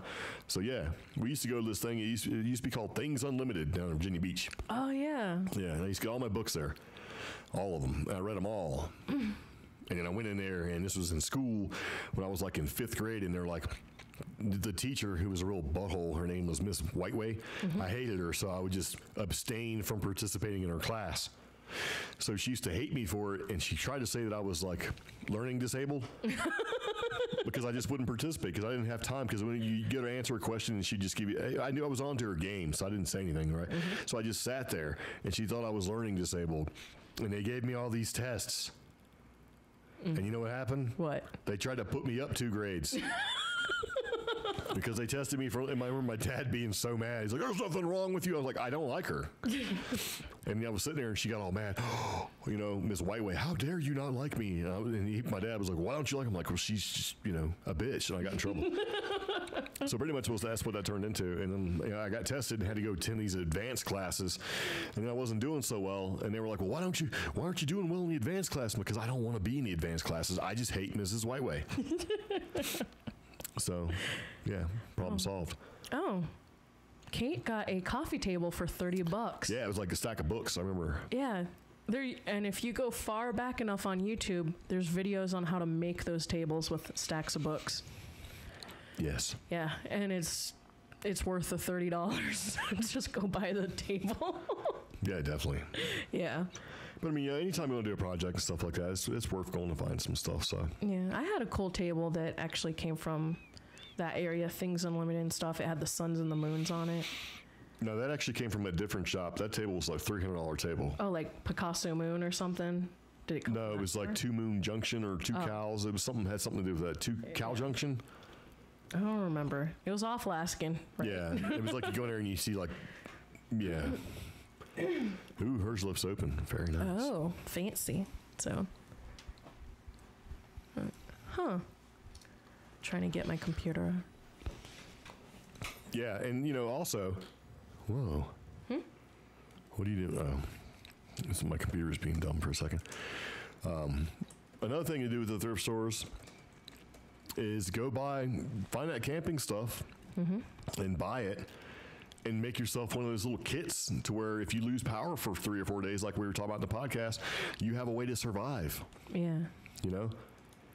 Like the camping stove, the lantern, all that stuff. Gather that stuff. You didn't spend it in the sleeping bags or whatever. You didn't spend a lot of money for it, so keep it in case you need it for emergencies. Yeah. And if you like rummaging through those thrift shops, one thing I do recommend, find those older, he loves the camping stoves. So one thing I like to try to find is the old flashlights, as long as they're in good condition. Not the new ones that came out in the past decade or two that are from China and the contacts are all corroded and stuff. If you find like those old like Stanley, because Stanley came out. Yeah, Stanley toolbox or lunch boxes, the flashlights. And then Sears, like old Sears flashlights too. Yeah. Those things, they will last, and they don't care what type of battery you put in them because it's a battery, it's going to use it. Those things are really reliable. They're nice and heavy, so you can punch a zombie across the face with one in case you need to. Yes. But those are going to withstand the apocalypse. The apocalypse. Yeah, so I like the old flashlights. Occasionally, if you can find an old mess kit, like Boy Scouts mess kit. Yeah, I bought a couple of those. Yeah, so. But there's things you look out for at thrift shops, and if they're worth it, grab it. So, yeah. My problem is, I think out here in New Mexico, everybody thinks something has a perceived value that's higher than what it actually is. If I were to sell one of those Boy Scout mess kits online, I'd probably sell it for $20. I would sell it for 12. It would actually sell at 12. Yeah, it would sell at 12. It would sell at 20 if it was a complete kit. Yeah. Where everything was issued all at the same time. You have to consider the time finding the item, the listing price, all that stuff. None of that stuff matters. So you list it at 20. Hopefully somebody buys it then, and then you slowly lower the price to 12. No, I understand how it works, but that's why I never buy stuff like this, because I don't care about your time. You know what I mean? I don't factor that in there because I'm also one of these people where if I take my car to you to have it repaired, you better have all the tools. I don't want to get this bill that says, oh, I had to buy this special tool. You should have told me that. But that's a service. It's not a service. I'm not there to buy your tools. I'm there to get my repair done. And if you bill me for your tools, No, I'm saying that's. I understand that, but that's kind of the same thing. Part of you selling stuff is factoring in all the prices and stuff for your service, right? Yeah. Which is like the listing and all that sort of thing. But when you have an unrealistic, like, oh, I'm going to set this thing up so high. Well, yeah, that's why I'm not listing it at 40 like some people on Etsy. Well, they do that to attract the suckers. Yeah, but And then granted, they get them, but those people also have the most sales, which is why my Etsy shop is. yeah. And that's because they play up the, oh, it's so exclusive how you bought this piece of shit for $40 that you could have got it for 20. But yeah, I don't know. I could have my own junk shop. Prospero just mentioned something that you would like. Sometimes you can find decent tripods that are just missing the quick Oh yeah, release plate. absolutely, man. Yeah. I have a bunch of those. Matter of fact, I can't even tell you how many Manfrottos, how many older Slicks, all those tripods. It's like the Manfrottos. I'm trying to think of the other one too. There's been a bunch of them. As a matter of fact, I just donated my last Manfrotto tripod. Yeah, and the easy thing is that the release plate is missing, so nobody buys them. I won't buy the dirt cheap ones like Vivitar, Polaroid, anything like that. Those are trash. But yeah, it's called tripod adapters or tripod collar adapter. Okay, I think it's just called tripodadapters.com, and you can find all those quick release plates. So yeah, I love doing that. Any old film stuff. Like I have a bunch of old vintage glass that I use for certain cameras that I have. And when I lived in Virginia, I Tripods. bought a couple of old Kodak brownies. I bought something called a Polaroid Land Speed or something. Yeah, it's landscape. And I resold that thing for 3 times what it was worth. So Yeah. and the I've got brownies. an old Canon 8mm. Yeah. I'm sorry, 16mm camera. The one thing I passed on that I should have bought that I didn't think about it was a broadcast television lens. Oh, And the reason why I didn't buy it, do you remember why I didn't buy it? why? Because I said it's stolen. Oh, Yeah. This was a broadcast, not the box lens. This is the old school broadcast lenses that people still use. Yeah, I thought it was stolen, so I didn't buy it. Should have, because I could have made it work, but it's funny. Here in Albuquerque, there's only 2 places. Well, no, I should take that back. In Albuquerque, that was in Portsmouth, though. downtown Albuquerque, there's only 2 places for broadcast equipment. And because the old company I used to work for had a contract with them. Yeah. And they would complain because people, not necessarily people that rented from them, but people who worked for the people that rented from them would steal stuff and it would show up in the Goodwills Yeah. here. And it's like, duh, you know? But, oh. Yeah, the tripods are good. The old projection screens are good because people don't know that you can actually use them with your projector if you have one. Because they have glass in the screen and people are like, oh, anyway. That's what makes it sort of shiny. Yeah. A lot of times you find old lights and light stands, all of that stuff, microphones. Some of the older microphones are pretty decent. You can find I found a couple of really good older microphones. Especially if you want to rebuild them, because you can actually rebuild that sort of all that stuff, man. That's the kind of I like the gadgets and gizmos. That's primarily what I look for. So, but yeah, finding like an old Coleman suitcase stove from like the '60s and refurbishing it and turn around and selling it to somebody for like $100, just because they're like, man, I used to do them in different colors too. Now the Avocado Coleman green. Yeah, well, that was the standard color. Yeah. Technically, it's Rust-Oleum Hunter Green is the color of that particular stove. The dual fuel stoves are slightly a different color green. You had like red, and the yellow stoves, those were gold stoves, and throw that thing in the trash. Those were gold, and they were done basically by, I think it was A&P, and they had the little stamps that you had to collect stamps, and you could get equipment and all the Coleman stuff. If you got it from like the store, it was like A&P or S&P. It was an older grocery store chain. Once you collected all those little stamps, like green stamps, and you put them in the book, then you could trade them in. Yeah. And they only had the gold stuff because of that program. So you get a Coleman gold tint. They had a gold stove, gold lantern, all that stuff was gold, which is basically yellow. It's kind of it's sought after because you had to collect like 1 million stamps to get these stupid things. So yeah, vintage crap, man. I like vintage crap. Oh, Jessica just shared something in the Creep Geeks group. What? This is some of the stuff you'll find in our group. A giant 3-fingered hand was found late 2016 in a Peruvian desert tunnel. Some believe it's a hoax, but a physician reported that it is biological and composed of skin and bone. Gross. X-rays show 6 bones in each finger and estimate that the hand belongs to an individual that is 2.7 to 3 meters tall. The finger does not belong to any 3-fingered creatures known to this earth. And they're planning on doing testing later this year. Interesting. Now, I think that's I have a hard time with some of the creepy websites on Facebook, but that's worth looking into. I will say there are three-toed tribes in southern Africa, and it kind of threw people for a loop because they kind of eventually morphed back into five-toed people. But if you, like, they sent anthropologists and archaeologists out, and they were digging up the remains of these people, and like, why do these people only have three toes? And it was for better traction. Skunk apes have three toes. Yeah, it was for better traction across the desert plains. So, or, rough terrain out there. You stand less of a chance of injuring your foot if you only have three toes. So, I think the dinner's done. It kind of smells done. It smells too done. Cool. So. It's time for us to go then. Yep. All right, guys. It is very huge, that hand. She said it looks a little bit like plaster. Yeah, and my thing is, if it's as old as they say it is, it would have mummified into a slightly different color.